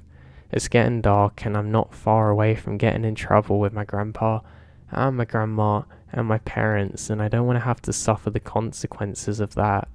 So I continue bounding along until I'm halfway back. I don't hear the sounds again, but I think this is rather odd.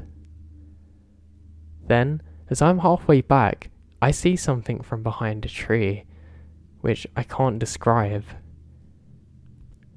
Somebody steps out, who I'd have to describe as about 7 feet tall, wearing a very flowing gown.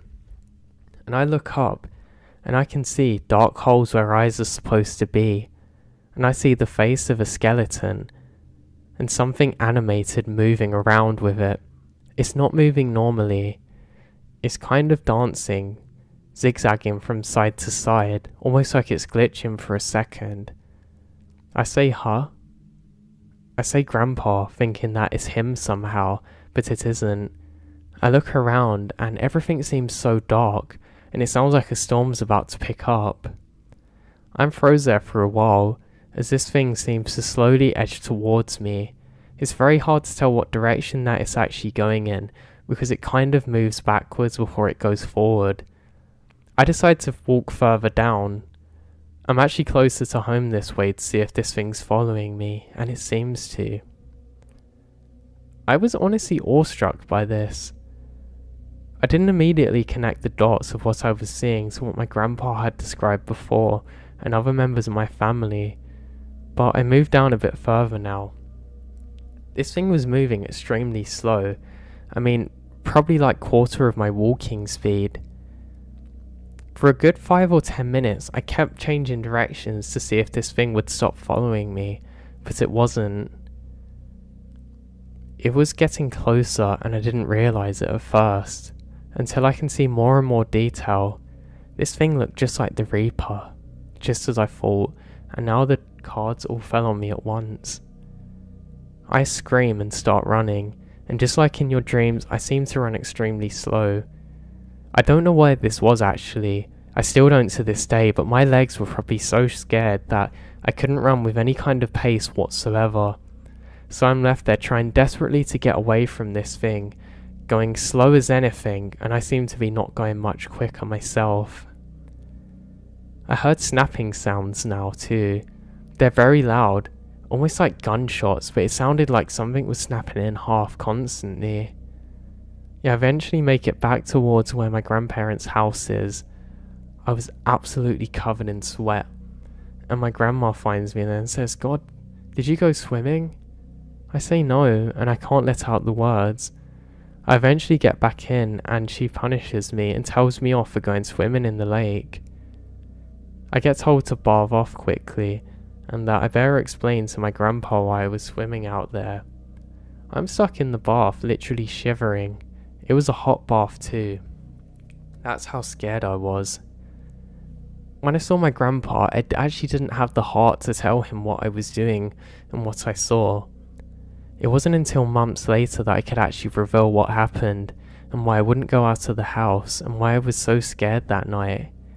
He then looks at me and says, "I know what you saw, son, just please don't go out there again." And I agreed. I never did. Eventually I got older and completely forgot about the experience. That was until I had a bad dream which reminded me of it. I don't actually believe the Reaper's a real thing, but I don't know how else to describe what I saw that day. I want you guys to let me know what you think it could have been.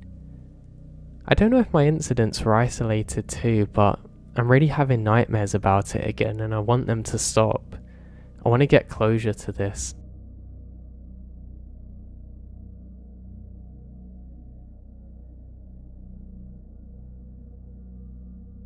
I was a child about 10 years of age when this encounter happened. I forgot about it until recently a dream sparked my memory. I was camping with my family in the mountains outside of my sweet home. I was doing what all the children do when camping and explore the area, generally following by the river, which is nearby. When I come upon a section of river with two steep banks separated by a ravine cut off by the river, I vaguely remembered looking across to the opposite side of the river and saw a couple of pale, emaciated looking people with pointy ears looking up the steep embankment, going up on all fours. I remembered wanting to jump across to try and get a better look, but being really creeped out at the same time. It was very surreal. Even now it's a hazy memory. I don't remember them wearing any clothes too, but they may have had some kind of loin clothing. I didn't see their faces because I only noticed them as they're going away from me and not facing me. They've got no hair or fur whatsoever. I don't know what to think of this. It happened in the mid-90s.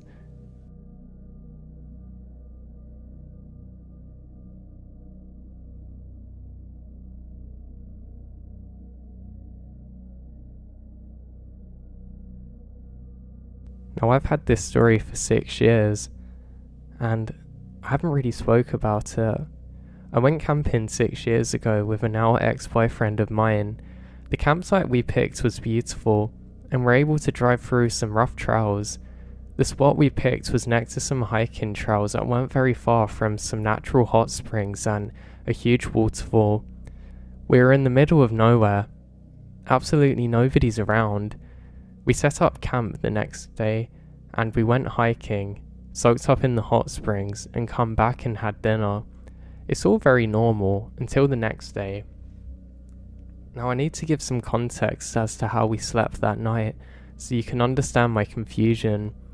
Before we go to sleep, I put our food cooler and a stereo that we brought into the car and lock it. I put the keys in the front pocket of my backpack and put the backpack next to my sleeping bag on the far right side of the tent away from the door of the tent. My boyfriend at the time slept nearest to the door of the tent with a gun next to him. We woke up the next morning and I felt fine. I had slept hard, and from inside the tent everything seems normal. We get out. Our campsite was in absolute chaos. The fire pit we had made was ruined, the cooler had been thrown over, and things are scattered everywhere. Even the stereo was smashed to pieces, laying next to a tree. All of the car doors are open, including the trunk. We stood there for a minute in silence, just taking everything in. The woods felt off now. It was quiet, and not really the beautiful place that we saw yesterday. Everything feels wrong now. My ex accuses me of not locking the door the night before, and that an animal got our stuff, but I promise that I locked it. I then go back into the tent to get the keys from my backpack, but they aren't there. I then found them later on the ground next to the car. We quickly throw everything into the trunk and left. My boyfriend was quiet and wouldn't talk to me about what had happened. He finally spoke up when we're almost home and told me that night he had a dream that somebody was kneeling over him holding a gun, just staring at him. When I tried to question him more, he said he didn't want to talk about it, and that I shouldn't speak about it anymore. I've tried to forget about it, but I just can't. Something wrong happened to us those nights in the woods then, and I just cannot explain it. One of the weirdest stories that I've ever heard happened is not my own, but my father's. My father works as a forest service worker, and he had many weird encounters over his years. This one in particular gave me chills all throughout my childhood, and it made me constantly just question things. Now, I'll tell this exactly how my father's told me and how that he's wrote it down for me, so sit back and enjoy. I think it's truly bizarre. Now, to start out, everything's going pretty well in life. I'm happy and my wife is now pregnant. Now this is going to be our second child. We already had our other one who's about 1 now, and we're really excited to have a second. We had a boy and we were hoping for another girl. It turned out that we had another boy, but that was just as much joy into our lives. Those who haven't experienced parenthood don't understand how it changes your life sometimes, and how it changes your approach to taking risks. I know that I certainly had the same feeling too. Now, where I was based at for my job, I didn't really encounter anything too heavy. I hadn't been working this role for that many years, and there was other more experienced guys out there. In fact, a lot of the time I'd actually get quite frustrated because I really truly wanted to do more, but I just wasn't able to. Sometimes there would be things that the other guys would know that I could do, and they would just rush off to do it before I had the chance to, and it was so frustrating. I enjoyed being out there, don't get me wrong, but I was kind of stuck doing more computer stuff and just, I guess, the boring things. Now, at this place, I knew that I could progress, but it was going to take years. They basically offered me all the training and everything, but my god, it was slow. The thing was, I was probably smarter than all of the people there, just not being given any opportunities that I needed to progress. It was almost like they'd given me this form, and it said everything I needed to do, but there were holes in it that they couldn't see, and it made me feel really uncomfortable. I was quite tempted to join the Navy. I actually wanted to become a Navy SEAL at the time. It wasn't really possible because of some of the injuries I had, but I know that if I really pushed myself, I probably could have overcome them. But the problem was, even sometimes when I was doing this job, even just hiking around and doing my normal things, I would have a pain that I couldn't seem to stop from the bottom of my foot. I actually still have issues with it today. I'm not quite sure why it started, but yeah, it's just something I get on with. So on this particular day, it was just the same. There was more exciting call-outs and things to go and do, but literally before I could even get to the radio to say I would do it, someone would say I'm on it and would already be up there with their coffee in their hand, taking the last sips of their coffee before flying on out the door and to go and have all the fun. Yeah, it kind of really sucked doing this, but I guess it gave me more time to think and just relax a bit. The problem is, if you're like me, that time very quickly lends to boredom. I started going through some of the records and some of the reports. I basically had to reorganize them because some people in this office area they would just throw everything onto a desk and not do anything. They would only look for items if they needed it, which of course is a very stupid idea and wastes everyone's time, but back in my day I guess that's how it was. So I start reading through some reports. There was a few pretty creepy things on there. Some people would say that they had a feeling, like an intense feeling of fear that they couldn't describe, accompanied by a knocking on some of the trees. They were never able to locate the source of this sound, and they thought it was just animals, but it came up quite often over the years. Then I heard a really strange one. Apparently, there was a ranger that worked here, and a lot of the other people thought that he was going crazy. I was reading a second-hand account of what had happened to him. Apparently, something had spoke to him and told him the future. Weirdly though, when I looked back through another account, which was more recent than that one, some of the things that he said actually come true. And the person making the report actually noted that and how weird it was. Upon further investigation, it turned out that this person thought that he had spoke to beings or something. I don't know, kind of like aliens? They didn't describe it very well, just very vaguely. Now it seems like many of these cases were dismissed. There were other weird things too, like a Pacific area where you'd feel very hot. Completely unnaturally, to the point that you'd actually question if there was some kind of hot spring there. Or something weird that shouldn't have been there, but again they could never find the source of it. The thing that made this even more bizarre is that eventually the plants and trees and everything in the area would start to die, so you basically knew for certain that something was definitely off there. Now I decided that I had to get out and do the very minimum just to not be in the office, and that's what I did. I remembered setting out and I was being a little bit more paranoid than normal. I think all these stories were just playing in my head. I remembered I kept thinking that I saw something walking through the tree line above ahead of me, always maintaining the higher ground. It kind of just trailed alongside me. It's really hard to describe, but was truly creepy. Now I don't know what it was, but I think it was some kind of large animal there. Not big enough to be a bear, but certainly weird. I did think maybe it was a hiker out there, but it wasn't possible. I thought that was bizarre. I remember thinking to myself that you've just learnt the power of human potential in the mind, and it was pretty scary to me. Now, life goes on. We probably get to about a month or 6 weeks in, and again, they're just not training me properly. It's kind of really annoying because they'll complain at me for doing something when it's exactly how somebody's told me to do it. And they'll say, oh no, just do it confidently. But then, they'll say, why did you do that? And you'll explain that's how you're trained, and they wouldn't seem to listen, and it was kind of like a hostile group. I didn't end up staying there for too long, but I'll get to that later. So what do? Once again, get reserved to balancing the books and just doing the normal work. Now this is actually at a time before we had computers, so it did make days very boring too. The problem I found is that some people just did not have good handwriting. I've never been the best at reading others' handwriting, but especially in these situations, my god, it was like some of these people had honestly made an effort to write as illegible as possible. And again, if you can't read it, they complain, so I kind of become an expert of reading these things eventually. And again, every so often there's weird reports. I realise too, quite often when it's recorded, people just think, oh, it's the other guy not paying attention. Maybe he wants everyone to look at him and stuff like that. At least that's on the report conclusion, but I had a feeling that something was off when I kept on seeing the reportings of some kind of beings out there.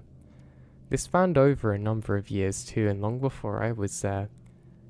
They all seemed to be described as relatively the same. They called them the forest walkers. Apparently they seemed to be quite tall, and they would walk in almost a weird limp motion. The weird thing is that they would be silent too, and if you approached them, weird things would happen. Some people said they felt almost like they were high. Others said that they would just know things they couldn't have otherwise and stuff like that. I don't know if I believe in the supernatural that much, or at least at the time I didn't, but I just considered that these were just things that happen when you've been out in the woods for too long by yourself. Now eventually as time increased and I started complaining to the higher ups about the issues I was having, I started to get out more and do more interesting things. I even got to rescue a few people too, which is a really cool feeling. I don't know if you've ever experienced it before, but there's something so cool about knowing that you preserved human life. You stepped in and you made a big difference and impact for someone. It's not something I'd felt before in other jobs too, so I was quite happy. Now, as I go out for a patrol one evening, I remembered having a strange feeling that the air was different. There was almost some kind of metallic smell that I couldn't quite describe. I was concerned that I had some kind of illness or that I accidentally got something on my nose, but no matter how much I wipe my nose, I can't seem to get rid of the feeling. And there was almost some kind of static in the air. You know, like when you have static electric and just before you feel the buzz, it was kind of like that. Now that's when I feel something. I can tell something's looking at me and I stop to turn around and see what it is. And then I can make out some kind of figure. It's probably about 20 feet away. It's wearing kind of like a dark coloured robe, but when it gets closer it appears more white. It walks with a weird limp and I can't believe my eyes. I actually rub my eyes quickly, not sure for a second if I'm dreaming, and it's gone. Now I think this is pretty creepy. I want to figure out what this is, so filled with excitement I actually jogged towards where it was. Now I couldn't tell you too much else about it, but just that it completely vanished. I probably spent another hour myself actually searching the surrounding areas just to see if I could find anything there to explain what I'd just seen, but alas, I come up blank. There's nothing there but myself. Now I'm actually a little bit irritated because I don't want to seem stupid. I really don't want to become like one of the people whose stories I've read, probably to be dismissed later on the same way that I dismissed some of theirs. But currently, it seems like I'm going to have no option but for that to be the case for myself. Yeah, it sucked really. I go back eventually and tell them what happened. Now, no one believes me, which is what I expected, and they say, yeah, you're too junior to be going out there and investigating things like this. I was pretty fed up again. I come from a role before where I was very well respected, and honestly, the way I was being treated was really annoying me. Now, a few months go on, and it becomes winter, and the going gets a little bit more tough really. It was pretty cold out there. I mean, uncomfortably so for myself. Now, I remembered on one particular day, I can't tell you specifically what I was doing, I just remembered that I was out there, that I spotted something weird, I mean really bizarre. There were these small figures, kind of limping around in the woods, again silently. Now I can't believe what I'm seeing. They're probably about 5 feet tall now, and in more of a white coloured gown kind of thing. Like I said, I didn't know what this was. I thought maybe it was something from Halloween, like decorations people put out there. And I actually wasn't too scared now. I was convinced that this wasn't actually a real thing or threat or danger, so I decided to sit back and very slowly follow these things. Now I didn't look behind myself, so there could have been more, but these things just kept on marching on, kind of down the path for a good 10 minutes longer. Now they never once seemed to notice me or so much as turn around, so again, I'm still not entirely sure what I'm seeing, but I think it's some kind of Halloween decoration that someone's playing around with. I don't know, it could be a cult, it could be anything, but I'm not too worried. I don't know if it was the size of them or what, but I just wasn't concerned. Also, there seemed to be nature interacting normally around, so that meant that these things weren't a threat, at least I thought. So this continues on until eventually they all stop at something. I stop too, and I can see about 4 of them. I was incredibly curious as to what they were looking at, but there's no real way for me to be able to see where I'm based currently. I get closer and closer and realise that I'm going to have to take the long way round now to figure out what it is. I decide to take a stealthy approach and I try and walk very slowly through the foliage and get around. I do make it to a pretty good horizon and I can see in front and I still can't figure out what they're looking at. Now I'm sure these are people now, so I become a little bit more confident and I walk down even closer to where they are. Eventually, I ended up crashing through some of the brush and I decide that I'm going to be more present now. Obviously these people know that I'm here, so what's the point of trying to hide away from them? I go a little bit quicker now and eventually go round to where I think that they're facing. And I can't see their actual faces. It's kind of just dark where their faces are completely covered up in something. Now, I crouch down to get a better look at them and suddenly I can hear voices in my head. They don't sound like voices I ever heard before too, and it's almost like my own voice but different. And I keep hearing different things that haven't happened yet. I hear about the birth of my son and know that it's going to be a boy. I know exactly what he's going to look like, how my career's going to go, what my wife's going to do, and some of the hardships that come up and who's going to pass away in my family. It actually makes me incredibly emotional at this point, and I almost feel like it's too much and start to cry a bit. I ended up kind of just becoming overwhelmed with my emotions and I fall back into the dirt and stare up at the sky. The sky's very bright today and it actually looks quite nice. After a moment, I kind of stop hearing the voices so much. They kind of just slowly fade out, like somebody slowly turning down the volume on a record, and I get up. I realise now that whatever these things are has gone now, and I'm just here alone, very confused as to what's actually just happened to me. I get up, and I'm sure there's going to be an explanation for this. I ended up scouring around for probably another hour and a half, until I conclude that nothing's here. That's when my panic finally catches up with me, and I decide that I need to get back as quick as possible. I start making my way there. I eventually get back to the station and immediately write down my report. I didn't speak to anybody else about what had happened, and that's when I'm confused. I suddenly realised that what I was reading was very similar to some of the reports of what had happened years before. The ones where that people had considered the guys that were reporting it a little bit crazy or seeing things. And for that reason, I actually took the report and ended up throwing it into the trash. I didn't want my colleagues to think I was crazy. I mean, I didn't like most of them to begin with. I knew that this was going to hurt me moving on to the other areas that I wanted to work, so there was going to be no benefit of me actually posting this. And I ended up moving on and working as a ranger in different areas and doing different kinds of roles too, even being a fire service worker. Now here's the weird thing. I only realised it much later, but I did have a son, and he looked exactly like I knew he would. The job that I changed into is exactly what I heard I would. My wife's role too. Also, some family members that died, they were the exact people who I was told would do so as well. Now suddenly I felt kind of a weird fear come over me, almost like a wash and flood of emotions coming back, realising that something had contacted me back then, and for whatever reason wanted me to know what was going to happen. I can't put my finger on why this happened or how it happened to me. I just know what I saw was real, and that I wasn't the only person that saw those kinds of things out there.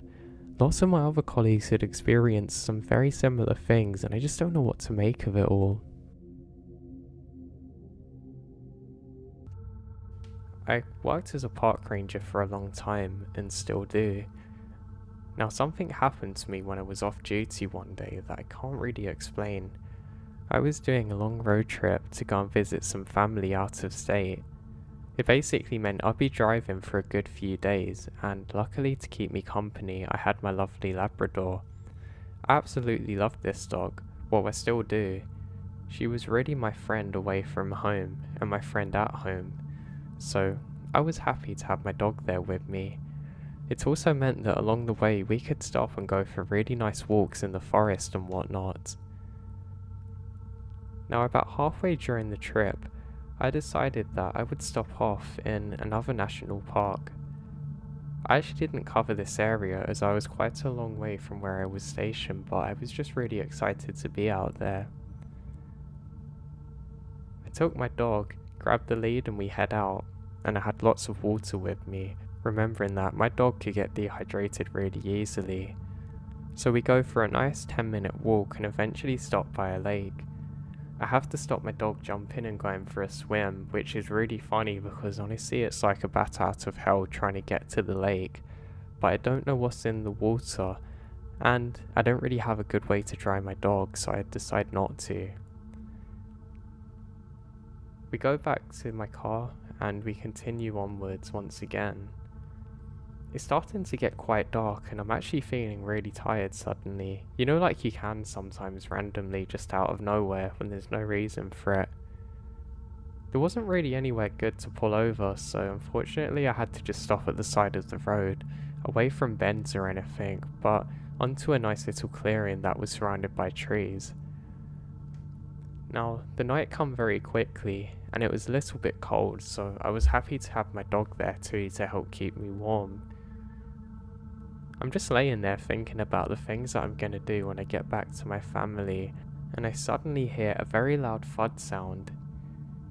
I can't really describe exactly where it was in terms of proximity, but it made me jump, and my dog woke up because I jumped, but the dog was none the wiser. Now, the second that I got up, I suddenly hear a screeching sound. It's enough to make me freeze in place, and then another. Now this is literally like a Banshee screech. It starts out in front of the car, then behind it, then to the left and right, sounding like it's coming from the forest. My dog is absolutely terrified, whimpering next to me, making a strange, scared sound that I've never heard it make before. Now I'm absolutely frozen with fear. I look around desperately trying to look for the source of the noise, but I can't see anything. I grab a flashlight, quickly piercing it through the inky black tree line, and again I see nothing. And just like it started, it stopped. I can't hear it whatsoever. I quickly grab my dog, we get back into the driving seat, and I floor it out of there. I ended up driving through the night and stopping early outside of my relative's house, deciding to sleep in the car there. The next morning, I decided not to tell anyone about what had happened because I thought they wouldn't believe me or would think that I'd gone insane, but even my dog still seemed a little shook up for the next couple of days. I have no idea what could have possibly made that sound or why it was in all directions. I would usually think that, I was probably just delirious from sleep, but no, my dog heard it too and was equally as paranoid and terrified as I was. I want to know what made that sound.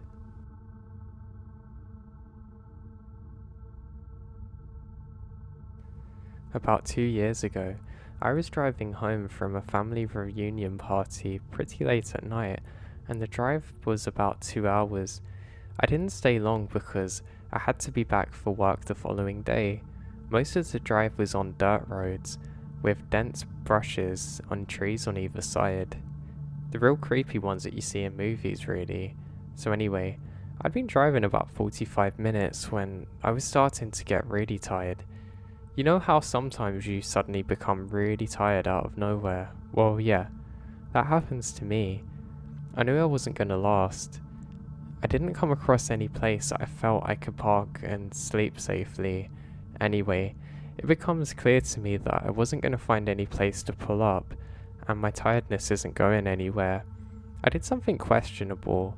I pulled over to the side of the road onto the grass behind some bushes and tried to hide my car from anybody else who was going to see it driving past. The roads weren't empty, and I would come across another car basically every few minutes. I made a mental note that the time is 11:22, and then I sleep. Sometime later, I'm awoken by a scratching sound. I looked at the clock, 11:50. The The sound then stops for a few seconds, and because I was still extremely tired, I didn't bother looking around and simply fall asleep again. I was later woken by the same sound. It's now 12:40. This time, I was really freaked out because the sound doesn't stop. The thought ran across my mind that it was an animal inspecting my car, but why wouldn't it stop? It's been an hour. I look in the rearview mirror and just managed to catch a glimpse of something as it ran into the forest.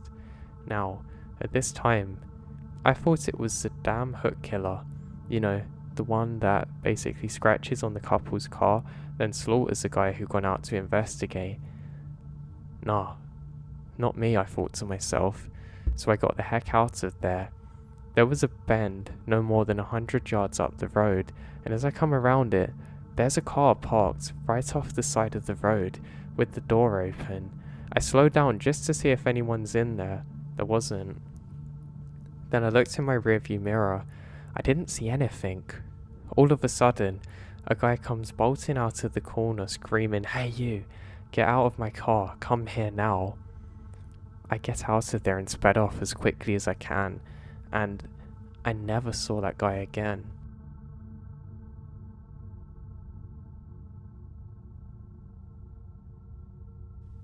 To paint a picture, our stand was near the bottom left of this acre of land, and we have 2 acres visible, our right in front of us and another to our right, which was mostly visible from the tree stand. It was about 2 or 3 hours into waiting for some deer to show up.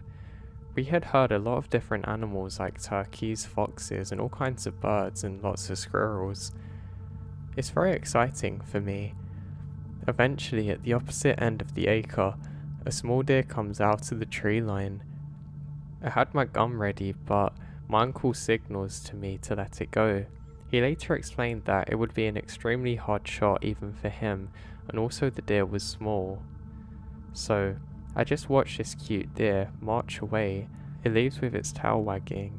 Now my uncle and I shared a smile. I was so surprised that our tree stand really worked. And bam, out of nowhere, a bear lunges from the brush and absolutely annihilates the deer, dead instantly, and pulls it back into the brush. All that motion and power took less than 3 seconds. I was in absolute awe. Even replaying it in my head now, I still think to myself, what the heck? I was shocked and terrified while also simultaneously being amazed and excited. My uncle, though, had the classic look of fear, probably because I was so young and was there with him, but it was jarring regardless. Not only are bears extremely rare in my area, but the fact it was huge and was patrolling around or hiding unseen and unheard to either of us was just insane. I think about 30 minutes later, my uncle decided it's time for us to leave. We got down and packed up our gear into the bed of his truck. He starts it up and I'm walking around the backside taking my time. Stretched out and let that sun hit my face and cool air in my lungs. I don't remember exactly why, but my eyes are fixated on one area. As if my brain knew it was seeing something that it wasn't fully processing yet, and suddenly, the mood changed in the air. I sense something is wrong and start to turn around and walk to the back passenger door, but I didn't take my eye off this part of the train line. Just before I got in, that same bear pokes his head out and stares. It was far away, but I could tell its mouth was covered in blood. It's just staring at us. I closed the door and continued to look at it from the back window. My uncle noticed it as well. We're now both just scared. I've never seen anything like it before or since, but it was a really good lesson in trusting to understand that your instincts can be right.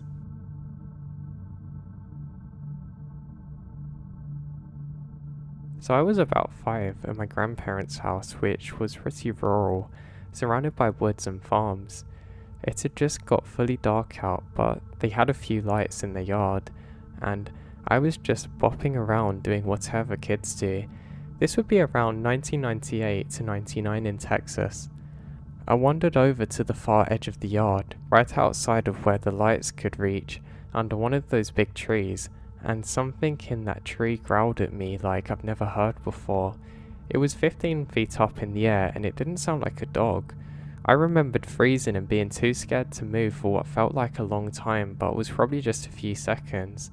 And then I backed up a few feet before I turned around and freaking sprinted across the yard to my porch as fast as my legs can go.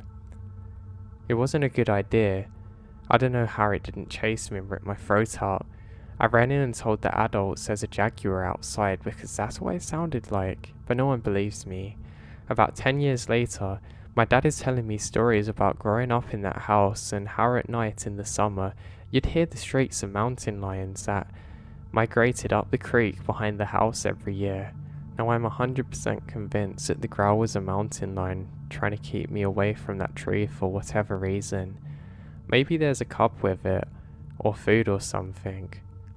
Someone recently hit one with a car not too far from there, so they are definitely in that area.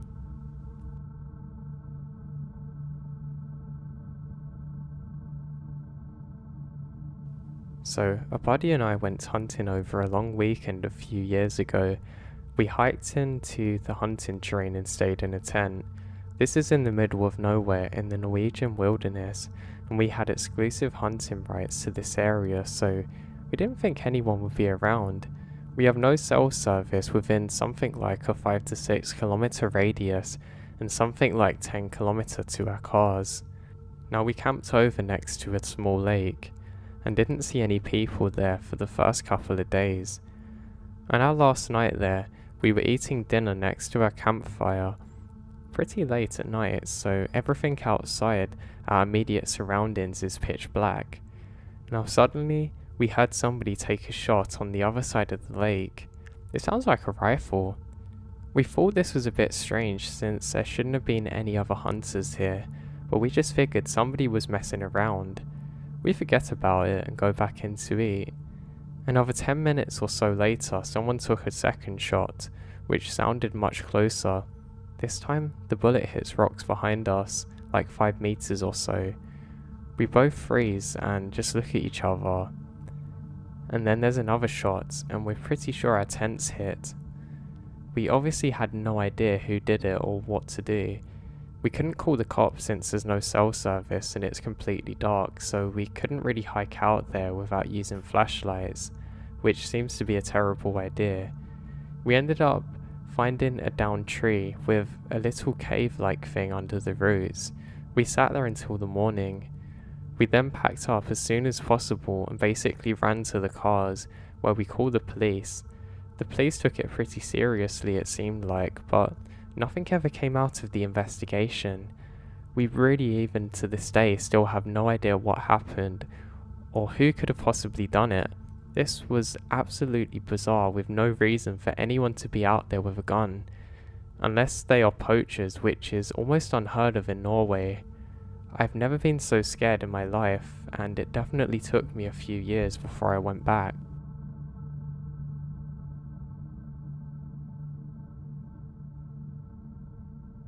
Now I was pig hunting in the bush in NSW in Australia. Me and my mate were stalking 2 pigs merrily, degrading a riverbank. Anyway, we make our way downwind and are totally still, and about 30 meters away in the brush, about to take our shots with a 308s, the 2 pigs absolutely bolt away. We literally just stand up and shake our heads, having no clue what scared them like that. I've never seen a pig go from 0 to full flight without at least hearing a gunshot. Anyway, we were pretty annoyed and decided to pack it in. Just as we're basically on our walk back through some pretty thick wood pine, maybe 100 feet away from where we are, we hear a growl. I swear to God, it sounded like a lion from Africa. There is nothing in Australia that should make that sound, nothing at all. I've never been so scared in my whole life. Then I realise, no birdsong nearby, and it's pretty close to evening. So we stood still for 5 minutes, rifles out in the falling light, with no birds, before we decide that we have to head back to the trail and get back to where I parked my ute. About 30 minutes walk in the dusk, rifles out, jump in every time we hear something. I still don't know what the sound was, but I will never forget how primarily afraid of it I was. Like, evolution had programmed us to stay long away from things like this. I'd been out all day since about 3 AM and was heading back to the truck. All day, I had the feeling of being watched. All day. I don't see anything. I was walking up a draw that had a small cliff on one side, and that feeling of being watched really intensifies so intensely that I'm worried about having a heart attack or stroke or something. I stopped and looked around, and I saw her calmly sitting on her hunches at the top of a cliff just watching. She didn't blink, she didn't look away, just stared, and I stared back. I don't know how long that we stood like that. It was a mountain lion. It felt like a very long time, and I know that the sun moved a decent amount. Now eventually she stood up. We stared for a long while, and then she just turns around and disappeared. Now, I never saw her again.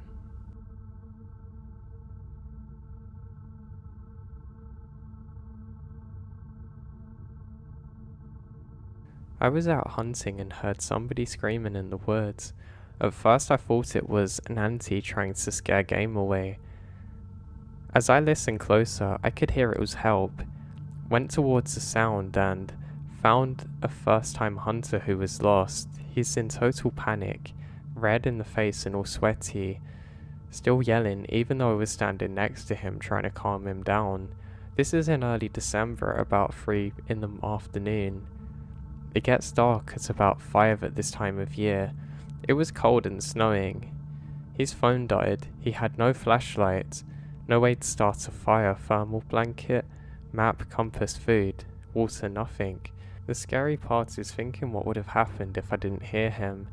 I walked him a couple of miles to the nearest road and he used my phone to get a call to go and get a pickup.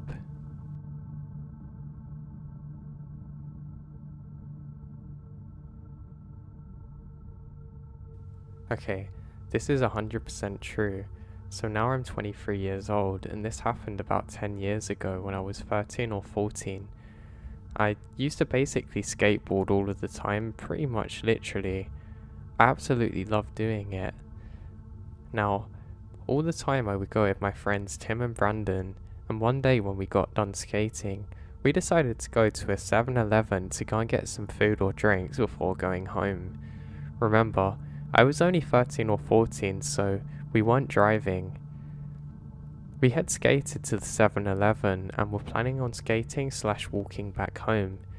Anyway, we buy our drinks and we left the store. We walked to the parking lot's exit and prepared to cross the highway. While we waited for the traffic light to turn red so we could cross, I looked behind me at the 7-Eleven gas pumps and I noticed a 40 or 50-year-old man pumping gas into the truck while staring at me. Now, he stared at me and before I knew it, he dropped the gas pump and jumped into his truck. He slammed on the gas and sped straight to my friend and I. He missed us, but he grazed my arm and knocked my skateboard out of my hand. My friend Brandon screamed, "What the hell?" as the man basically peels out really quickly. I swear to God, he drove through a ditch or something because he managed to get to the 7-Eleven parking lot and he comes around and tries to run us over again. This is where it got bad. All three of us started running at full speed across the highway towards the local library, which is really about 2 or 3 blocks from the 7-Eleven. When we were about half a block away, I looked back and saw the maniac speeding towards us full of rage. Brandon and Tim ran up to the library doors and I ran towards the woods. It was a Sunday, so I knew the library's closed and there was a trail in the woods which led up to my backyard. Meanwhile, this maniac is basically peeling into the parking lot, hopping out of his truck. I look behind me and, before escaping into the woods, I see him grab either a shotgun or crowbar. I'm pretty far away at this point, so I can't really see it that well, but it's from the back of his truck. I ran all the way home. When I got to my street, My neighbour Tim's dad told me to get into his car because he had to go back to the video store, which is where Tim's mum worked. When I got there, I found Tim and Brandon and 3 cops. A minute later, my mum came in crying her eyes out because Brandon and Tim told her they didn't know if I lived or not. Everybody thought that I was captured. Tim told me that he saw the guy running after me into the woods, which is scary because I thought the maniac was chasing them, not me. Anyway, he was never caught, and I spent the next 5 years worrying whenever I saw a white truck again.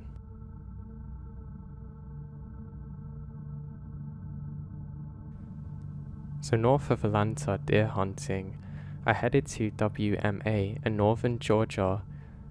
I only had a short time to scout the area, but I had a basic, inexperienced plan to go in early and follow a game trail to where it looked like it crossed a river. My plan was to sit quietly until the early morning deer began to move. I arrived at around 4 AM and got my basic gear loaded and began my hike to the game trail with no light except a headlamp. When I got to where a few gem trails converged near the river crossing, I looked for cover and found an old rocky foundation and some kind of sketchy rocks and brush put together, but it was enough to provide ample cover. I set up inside and roughly formed an area provided by the rock and vegetation where I can set up nice. After about 90 minutes, it was legal hunting hours. I continued to wait, but as the daylight got brighter, I noticed a lot of things around me. I was working as a lineman at the time, and I noticed the yellow tape tapered down on the ground in a few places. The area was very wet, and the yellow tape is covered in dirt and mud. It was similar to the tape that we use to keep people out of hazardous areas and off our trails when they're in use. I noticed the remnants of paint on the ground, nearly missing lines, similar to what was left when underground utility locates were painted weeks ago. About 7:45 AM, I hadn't seen a single sign of deer movement, so I decided to move a bit further in. As I get up, I realized I was sitting in what appeared to be a small stone area built as a hut or fort or cabin of some kind. The ground had a thin slab and the stone was piled up marking walls. Some were knocked down ages ago, but some were in decent shape. I walked up to the road that was about 100 feet from where I was sitting.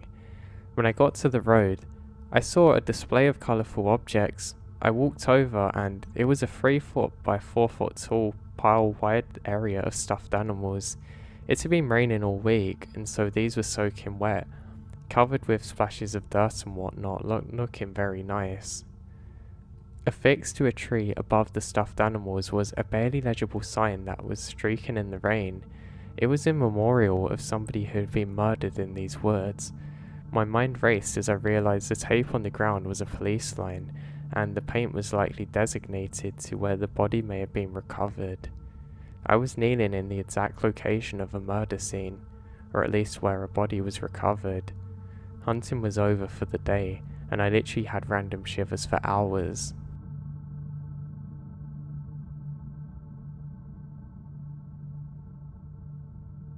This is a story my aunt told me years ago. My auntie and her family lived in a very rural area and backwoods part of Lincoln County, West Virginia. She said that her father would go fox hunting periodically. He and other men would travel up into the mountains to their camp. There, they would let their dogs run and chase foxes and spend the evening talking about different things and telling stories to themselves. My aunt had siblings, many siblings, which isn't really uncommon back in the 1950s backwoods, WV. Now, her mother decided that she would walk with several of her youngest children up to her husband's, my aunt's father's camp. My aunt was one of the party. She said that they walked a long way back up onto the mountain and spent a few hours relaxing and spending time with her dad. The group had such a nice time there that they didn't realize that it had gotten so late. My aunt's father gave his wife a lantern in order for her kids to be able to see on their long journey down the mountain.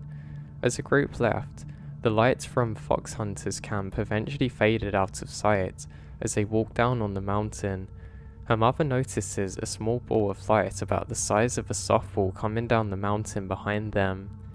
Thinking it was her husband needing something, she and the children stopped on the trail to wait. As they stood there, the light slowly made its way down the path and into better view. My aunt said that the closer it got, they could see that it wasn't a lantern, but a ball of light floating about 3 feet from the ground. She said once her mother realized this, she put the children in front of her and told them to run as quick as they can down the old trail that was cut into the mountain.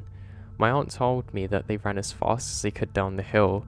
She said that the faster they run, the faster the ball of lights went. My aunt said that they finally got to their home and ran inside and locked the door. According to my aunt, they're all terrified and finally got the courage to go look out the window, and they can't see anything.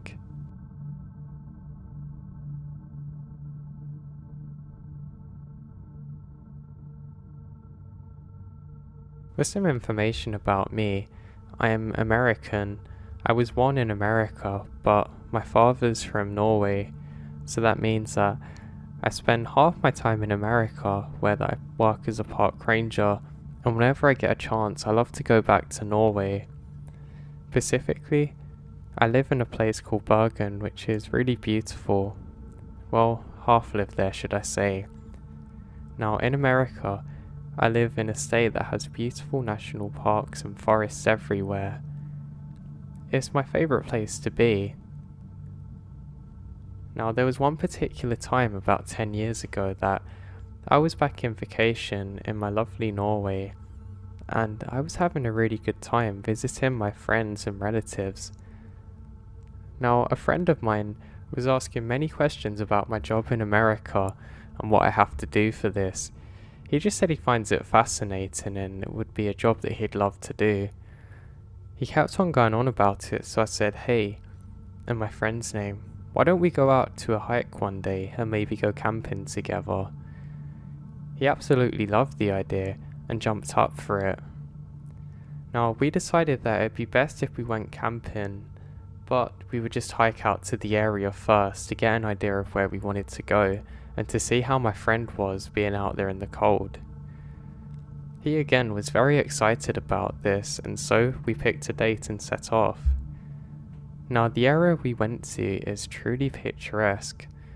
There was snow falling everywhere, and you could see that the tracks hadn't been trodden very much by other people. We started off in an area that's pretty well travelled, meaning you can see other people have been here before, but none today at least. My friend said that for someone who's lived in Norway most of their life, he really hasn't been out in nature enough, and I laughed and agreed, and we just talk about life generally, and he has lots of different questions for me. I decided that it would be a good idea if we walk off onto one of the paths that actually goes away from where most people travel. The trees are a little bit more lower hanging now, and you have to be careful not to walk into things, but I say that I'm going to lead the way, and my friend is really happy and excited to see everything. There's some snow falling off the tree, which kind of makes it look like there's snow falling to your left as we enter, and it's really beautiful. We have to duck down for a little bit, which kind of hurt my back because there's some fallen trees that we pass over, and we have to be careful not to get wet because we don't want to get cold out here. Surprisingly, you can see that somebody's been on this track before, which is quite interesting because I've actually been on here before and not encountered anyone. Not to worry, we continue ahead and eventually make it towards somewhat of a clearing with a beautiful stream that runs next to us. My friend keeps on talking and talking, and I remind him that he's got to keep up some of his energy because we've got the hike back, and we both laugh about it. We decide to stop for a while and stand next to the stream. My friend keeps on commenting how beautiful it is and how quiet it is out here, and I tell him I really know, and this is why I love my job so much when I'm in America, and he has lots of different questions about it. He does ask me what's anything scary that's happened to me being out there in nature before, and I say, well, not too many things really, but there's one story that I shared with him that I'd like to share with you all briefly. So, I was stationed out in my area that I have to cover, and everything was normal. I was just doing one of my regular patrols. Now, while I set out, I kept on getting a report of a truck driving round, and it 100% should not have been. That's because we were permitted to drive in certain areas and nobody else was, so we knew that somebody was up to something. There was a chance that somebody was hunting games who wasn't supposed to be over there, and that didn't sit well with us, so I was keeping an eye out for this. Almost expecting to find nothing, I'd let my mind drift to elsewhere, actually thinking of Norway and coming back on this trip at the time.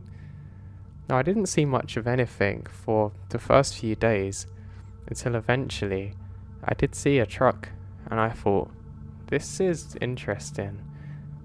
Thinking it was one of the other rangers' trucks, I didn't think too much of it, and it turned out that was the case. It actually was. I continue onwards, and I don't think much of it. I actually forgot about it for a couple of hours until I see the same truck once again. It's very similar to our ones. That's when I realised that it's not actually one of our trucks, and I'm somewhat annoyed at myself for not checking earlier. I can see somebody sitting in it, and they have a hat which is similar to ours, so I just presumed that maybe it was one that I haven't seen before, and that maybe it's just my mind playing games with myself. I decide that it's good if I go and investigate, and at least then I can put a decent report in and solve this thing and get back to more pressing issues. I can still see somebody sitting there, so I call out to them and wait for a couple of minutes, but there's no response. Thinking this is strange, I'm worried that something has happened to one of my fellow rangers, so I quickly go to talk on the radio, but stop, thinking if somebody's passed out and they need medical help, I'm not going to be much use if I'm just talking over a radio. So I slowly make my way over. Now something seems different. I don't know how to describe it. The lighting wasn't the best due to the covering of the trees, but something just appeared wrong with this situation. I decided to remain still for a while. This person definitely wasn't moving, and it didn't look like they were breathing, which made me panic a little bit. I now jogs over and I realise something's off that stops me dead in my tracks. This isn't a person at all. It's a mannequin wearing almost an exact replica of the hats that we wear. Confused, I take a step back for a moment and look around trying to see somebody or anyone, but I can't find anything. I then radio in what's happening, and there's going to be another ranger who's going to check it out with me. I looked around the car to see if there was any signs of any other life, but there's literally nothing. Eventually backup arrives and I ask permission to open the truck and see what's happening. And it's granted, they just say proceed with caution. Now I actually put something in my hand to open the door just in case somebody put like a small blade or something under the handle. I really didn't want that happening. So I hesitantly go and open the door, and weirdly, lots of the console's been ripped out of the car. You can see this thing's basically been gutted, and there's no way that it's going to drive anywhere. There's nobody else around, and I decide to pop the trunk.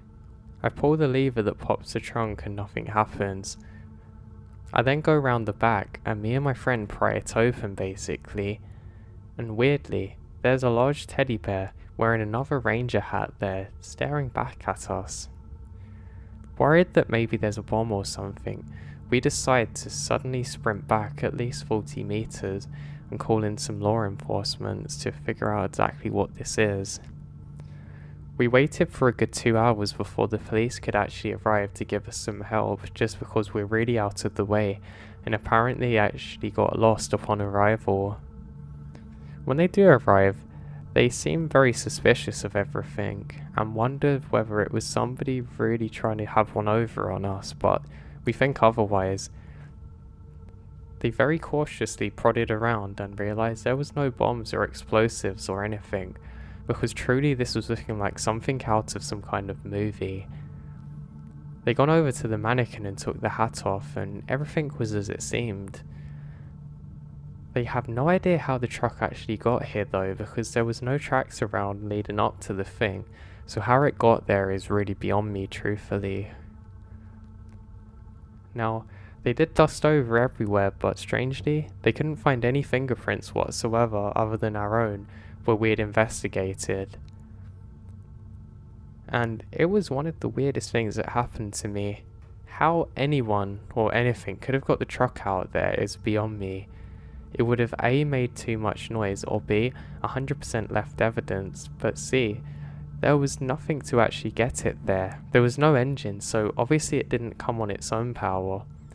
Maybe, just maybe, it was a UFO that done it, but who knows. But why was there a mannequin in there?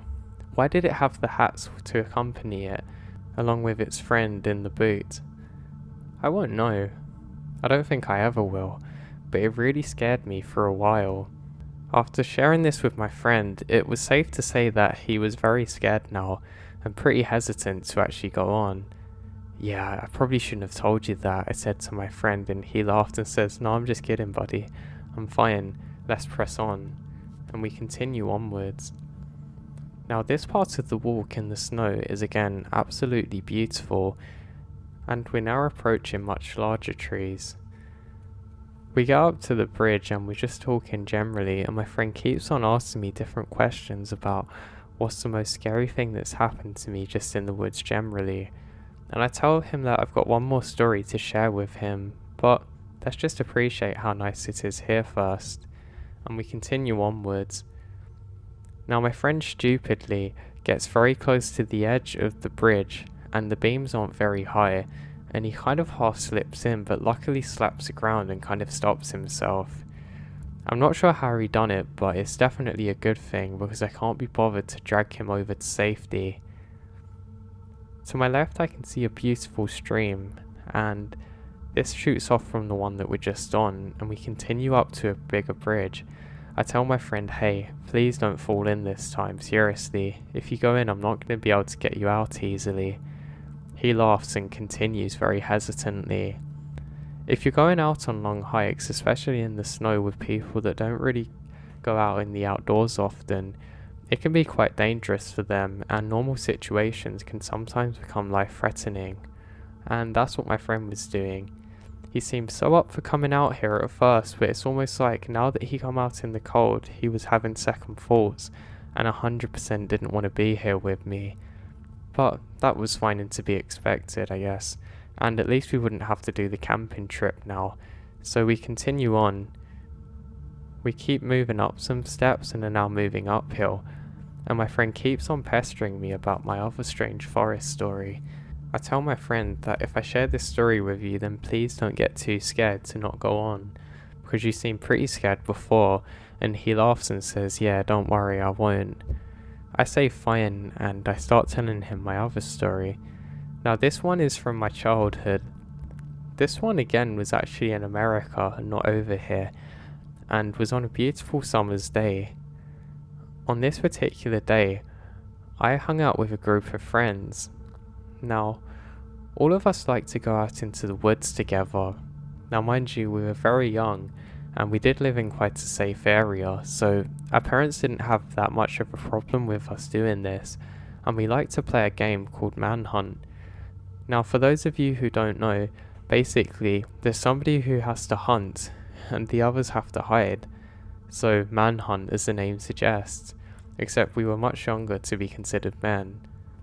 So basically the person who's gonna look for everybody else counts up to about 100, then shouts out manhunt and runs around looking for everybody else. It's kind of silly thinking of it now, but at the time it was great fun, and we actually used to play this in school together, except the point that we'd all start at was basically just a bin, like the one you'd throw rubbish in. But on this particular day, there was another person there, so there was 4 of us in total plus this extra one. Nobody really seemed to know much about this other person. Apparently he was just playing on his own before, and some of the other group decided to invite him along. His clothes seemed somewhat different to all of ours and were actually a bit more dated than what we were wearing, and we didn't think too much of it, I guess just because we're quite young at the time. So we continued onwards, and he didn't really say too much about himself or why he was there, just that he'd only moved there recently. So I was one who had to go out looking for everybody. That was in the first game. All of the other kids run off, including the new one, and I start counting. Now of course, I start counting very slowly, like I guess you're supposed to as a kid. And then I start very quickly once they can't hear me anymore.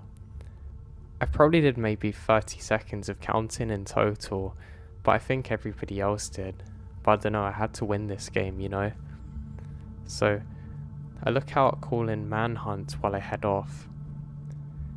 Now, I decide to run very quickly for the first few seconds, and funnily enough, I found one of my friends instantly. He was basically hiding behind the tree next to the exact position that I'd started in. I laugh because he always does this, and I don't know why he never caught on to the fact that I would immediately find him. But I think he couldn't really be bothered to hide much, so I kind of respected that about him. Now, in our version of Manhunt, we're able to use the new people that we found as a part of the hunting squad. Obviously that makes the game have increasing difficulty over time, and we set out trying to find our other friends. I decided that I had to go back to go grab some water, and I asked my friend that I've just found to go on further. I head back and I can't believe it. Almost exactly in the same position as I caught the other friend, there's another one. I laugh and say, come on, couldn't you have found a better spot than that? And my friend then joins the search. Now, after not long, we find the other friend, so now there's only one more left basically. So that means that there's 3 of us searching, with the 4th just joining us, meaning that there's only one person left to find, the new friend. Now, in this first game, I was the one looking for everyone, like I said, and in the second I was going to be hiding, so I was more looking forward to that because I just find it more fun. Now, all of us met up and said we don't know where that new person's gone, and we actually got a little bit worried, thinking imagine if we lost someone on the first day that we met them, wouldn't it be funny? So we head off in different directions, all of us looking for the same new person, not really knowing his name, which actually makes finding him far harder. We searched and searched for what seemed like hours, what was probably only a number of minutes, and we couldn't seem to find him.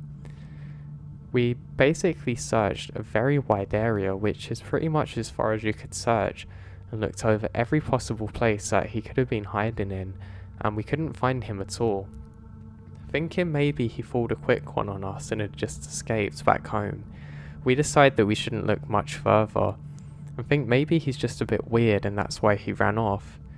So all of us meet up again and decide what to do, thinking we should probably go home, but we should tell our parents that he might be lost out there, hoping maybe they know him. He also shared with us roughly where he lived too, so we knew we basically had to go back to our neighbourhood, then just down one road we'd be able to find his house, so that's what we do.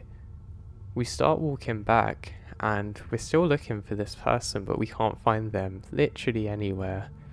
It seems like no matter where we go, this kid is gone, so we just get back to our parents. We then go towards one of the houses who lives closest, and start talking to the mother there. We explain our game and say that we've met a new friend, but they've gone lost in the forest and not to worry about it. And as you can imagine, this mother, like any mother should do, got extremely worried and said, who is he? What does he look like? How long's he been out there for? And goes to sprint for the phone. We all look a little bit worried, thinking that we're going to be in big trouble now. And the mother seems very annoyed that we can't give many details. She then said, where does he live? And we explain and say the exact house that he's come from. The mother now puts the phone down and says, show me where. I mean exactly where this house is. and we go off to show her, and exactly as it was described, near the neighbourhood then down a long road. We follow the mother down this road, and she seems to have some kind of energy, not like it's angry, but kind of like a scared energy, which is quite hard to describe unless you've seen it. That's when we realise that this road leads to where a house used to be. The house is basically half ruined now, and there was a large fire many years ago. 50 years before our time. But it's weird because this is literally the exact spot that he said he lived in. And when the mother realises this of one of the kids we're with, she goes very strange and almost looks like she's seen a ghost. She says, "Just go back, it's fine, I'll deal with this." And we all go back home, and I didn't think much of it. It wasn't until a number of years later that I learnt apparently there used to be a young child that lived there and a family, and unfortunately he went missing after a fire that happened to burn the house down, and the family had never seen him since and eventually moved out of state. As I told my friend this story, he basically looked like he'd just seen a ghost too, and I understand why. I'm pretty convinced that what we encountered was some kind of recurring ghost that, is kind of like a lost spirit out there. It's just going through the same thing again and again and never leaves, and it really made me believe in the paranormal. So anyway, my friend is now very scared, but I'd assure him that nothing's gonna happen and that we should just continue on our little hike, and he's much more quiet now, which I guess for me is quite a good thing really, because I actually was a little bit annoyed that he kept on asking me things and I couldn't really enjoy my time too much. So anyway, we continue on the hike, and the cold Nordic air is starting to pierce through our clothes a little bit because we've been static just talking, and I know now that we should probably head back. So we start our walk, and we go past the same tree that had blocked us before that we had to duck under. We come up to the same bridge again, and we just start talking about different things now. Now we're actually both quite tired, and I decide that it's going to be a good idea if we stop for a little while and drink some tea. I have a couple of biscuits and other things with me, which basically are a lifesaver when you're out here and starting to feel cold. So we have a tea break, and we're just relaxing generally. While we're drinking the tea, I can hear laughter, and I tell my friend to knock it off. It's not like his normal laugh, and I haven't said anything funny. It's kind of like a maniacal laugh, but more animalistic. My friend looks at me, still with tea in his mouth, and I realise something's up. For the next 5 seconds, we hear a cackly kind of laugh just off in the distance, echoing off of the valleys around us, which is extremely bizarre. A, because we've not seen anybody whatsoever on our trip, and B, because why would there be laughter out here like this? Maybe it was some animal that we hadn't seen. We both agree that it's probably an animal, but it seems really bizarre. Unfortunately, it's basically the only path we can take to get back to civilization, and we don't really have the option to go through the trees because the terrain's very treacherous beyond the path. So we decide to give it some time so whoever this maniac is can just get out of the way. We then decide that after a few minutes we should press on.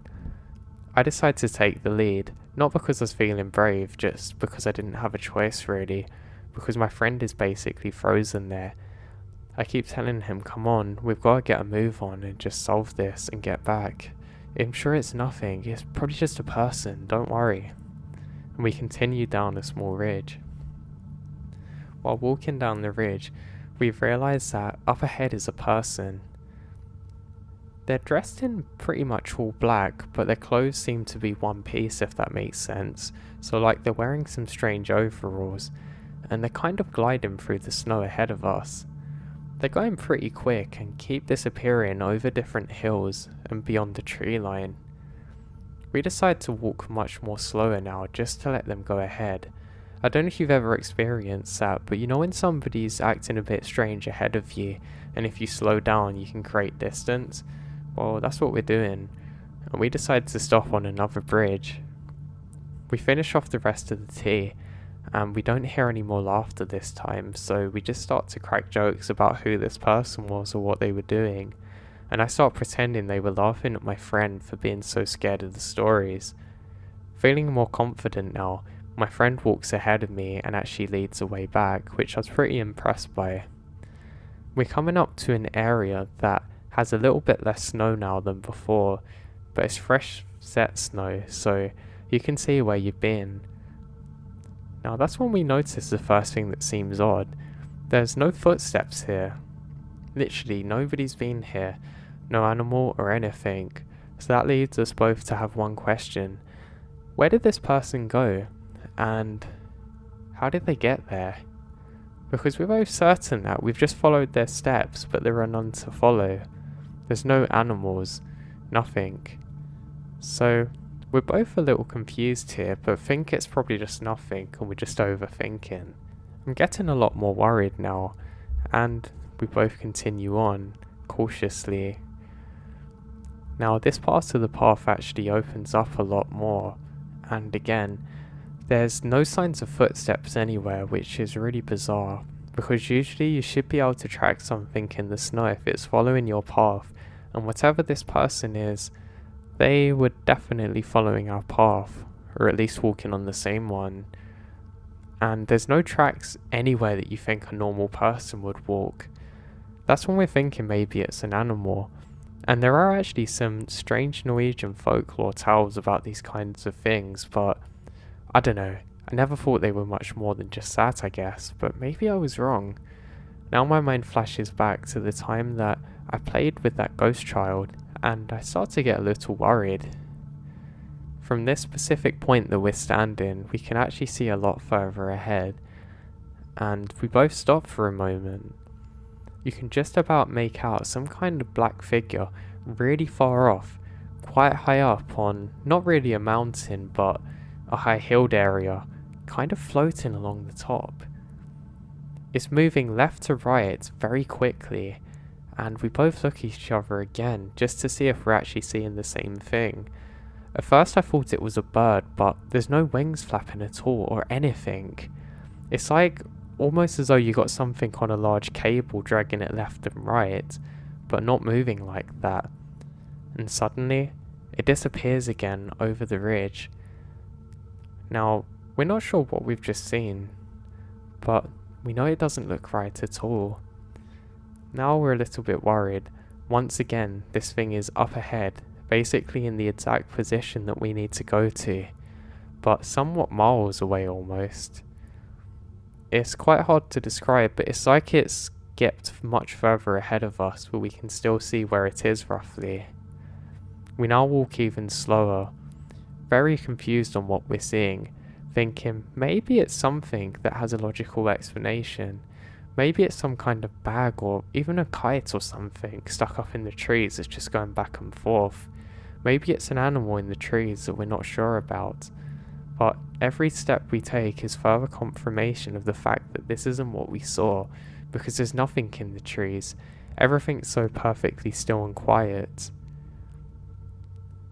The only sound, if any, is random clumps of snow falling off the tree branches once they get too heavy, but none of the snow is disturbed.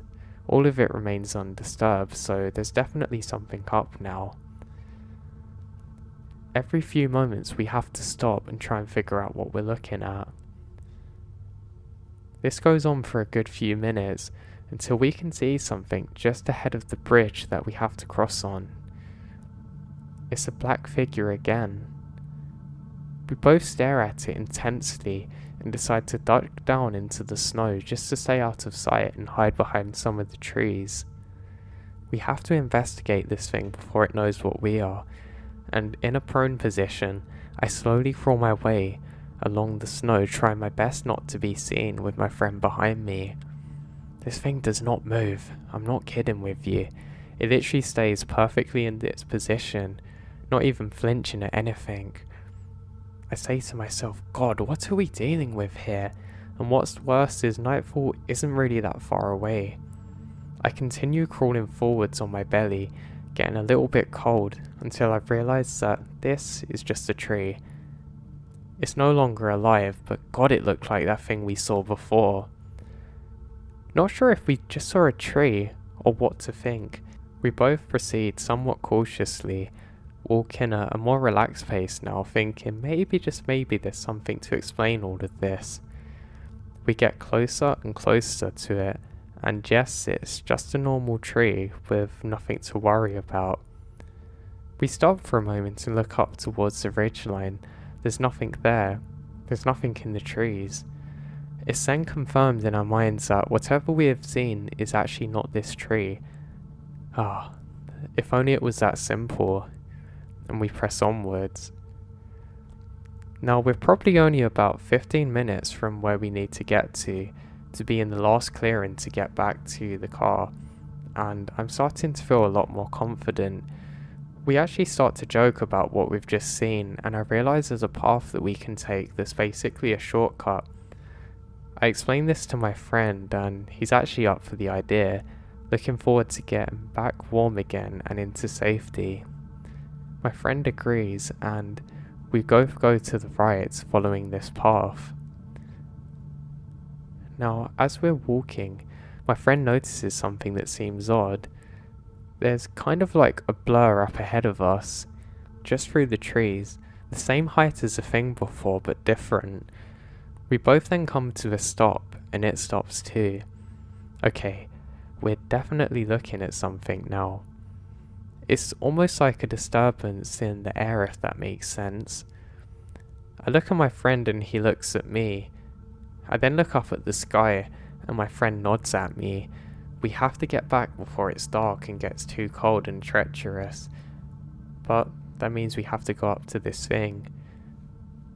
Now we can actually see the exact area that we stopped at before when I told my first story, and it seems to be over there.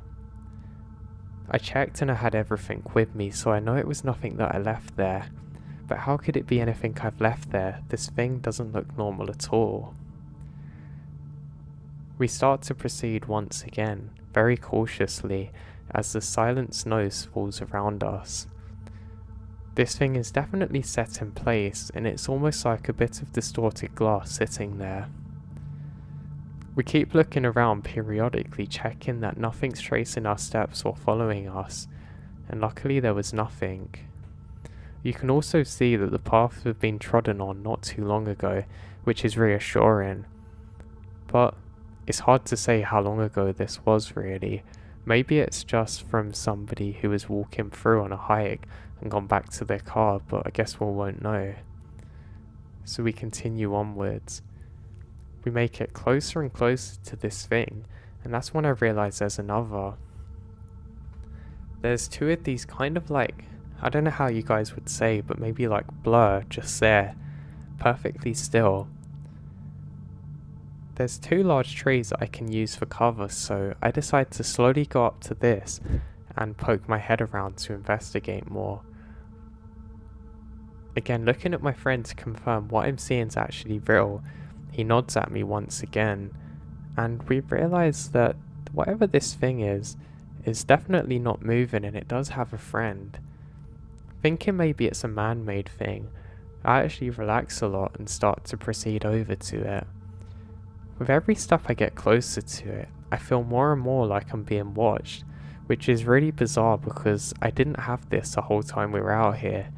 Even during the time that we saw that other thing earlier, I did not feel like anyone was here with us. But why am I suddenly feeling so now? And I have this nervousness that I can't really shake, and it's something that I haven't experienced for a long time before. It's almost like a person standing there in front of me, but I can see through them. Maybe, just maybe, this is some kind of spirit or ghost that I'm confronted with. Maybe it's that young boy that I'd played with when I was much younger, coming back once again. I've heard about spirits following people, so maybe this is what it is, and he's got more friends to play manhunt with. I'm now feeling terrified and trying my absolute best to put on a brave face so my friend doesn't realise that something's wrong. especially because he's not used to being out here, so it's really up to me to be brave now. I now come within 6 feet of this, and it looks just like a person, but it's not. I now realise that there's a few more of them. There's 2 more to the left of this, then another one to the right. My friend then notices another one and points at it. I get closer and it's literally a big block of ice shaped like a person. It hasn't got many features and it almost looks like one of those old Bible depictions that you would see from hundreds of years ago, but carved out of ice, and it's not melted at all, but it is ice. And where are the footsteps? There's no footsteps around this thing. It's literally just like it spawned in or something. And this thing's really cold. You can kind of see some mist coming off the very top of it. All of them have slightly different configurations too, which I think is really bizarre. But there's nothing I can really put it to, or compare it to, if that makes sense. Now, this is by far the most surreal moments of my life. Even more bizarre and surreal than the moment that I had when I was a kid, and I saw that ghost. This was completely different. It was while standing face to face with this thing, trying to figure out exactly what it is, that the feeling of being watched and being in the wrong place basically becomes unbearable. I look at my friend and say we have to leave, and he nods and we both face forward and start taking one step at a time. I can feel the adrenaline surging through my legs now, and I feel a little bit shaky. My friend takes one last look back and he stops me and grabs my hand.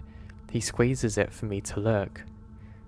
I can just about see that figure once again, standing from the area that we just walked down from, just peering behind a tree very slowly, just enough for us to know that it's actually there, almost like it's doing it on purpose.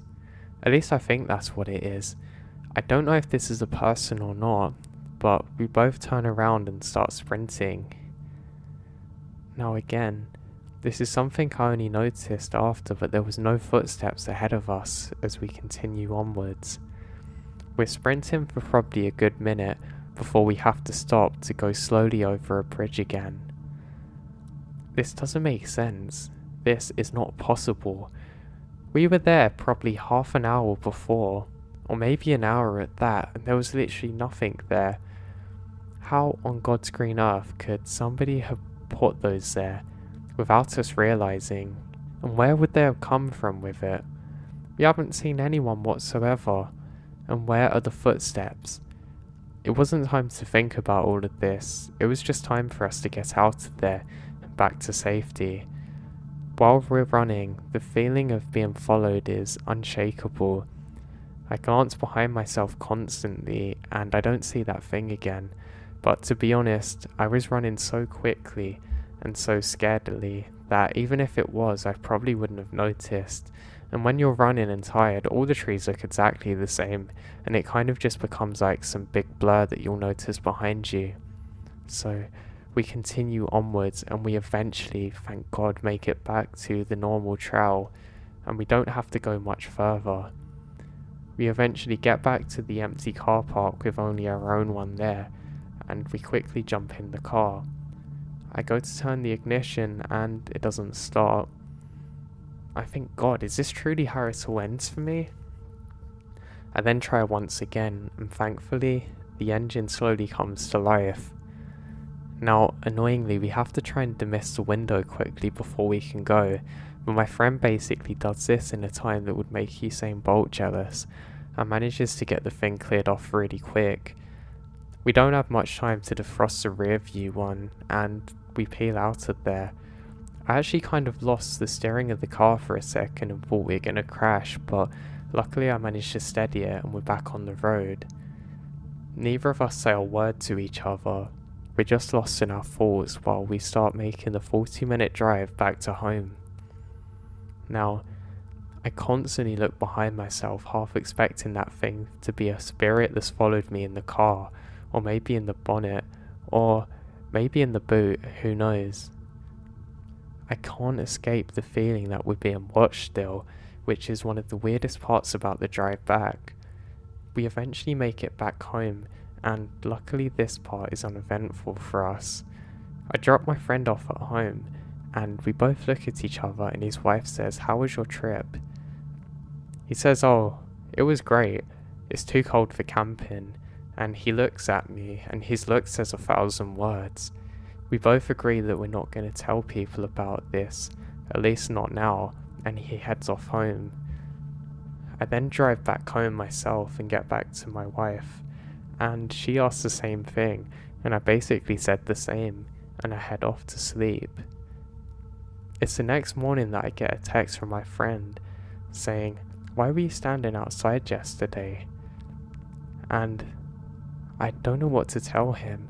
I say, "What do you mean? I just gone straight back home." And he immediately calls me, saying that he thought he saw me standing in his driveway wearing black, maybe just checking that I was okay and home safe. I told him, "Why would I do that? I already left you and knew you got home safe." And my friend immediately starts panicking, and luckily I managed to calm him down, saying it's probably just all in his imagination, but I don't know. I really don't know what to tell people about what happened, and I can only possibly think it's some kind of folk thing that's native to Norway that people have been saying about for hundreds or thousands of years, but I was one of the people that actually got to see it. Or maybe it was a spirit that was following me. I'll never know. But how those things got there and what that thing was following us, I'll probably never know until the day that I'm not here.